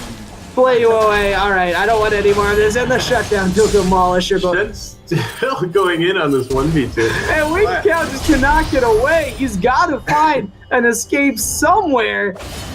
The Maw barely saving him. Or the Hex Drinker, rather. I don't think that Winged Cow is going to be able to get out alive. Quincy Adams says, you are mine, but decides to back off. Can he get Demolisher, though?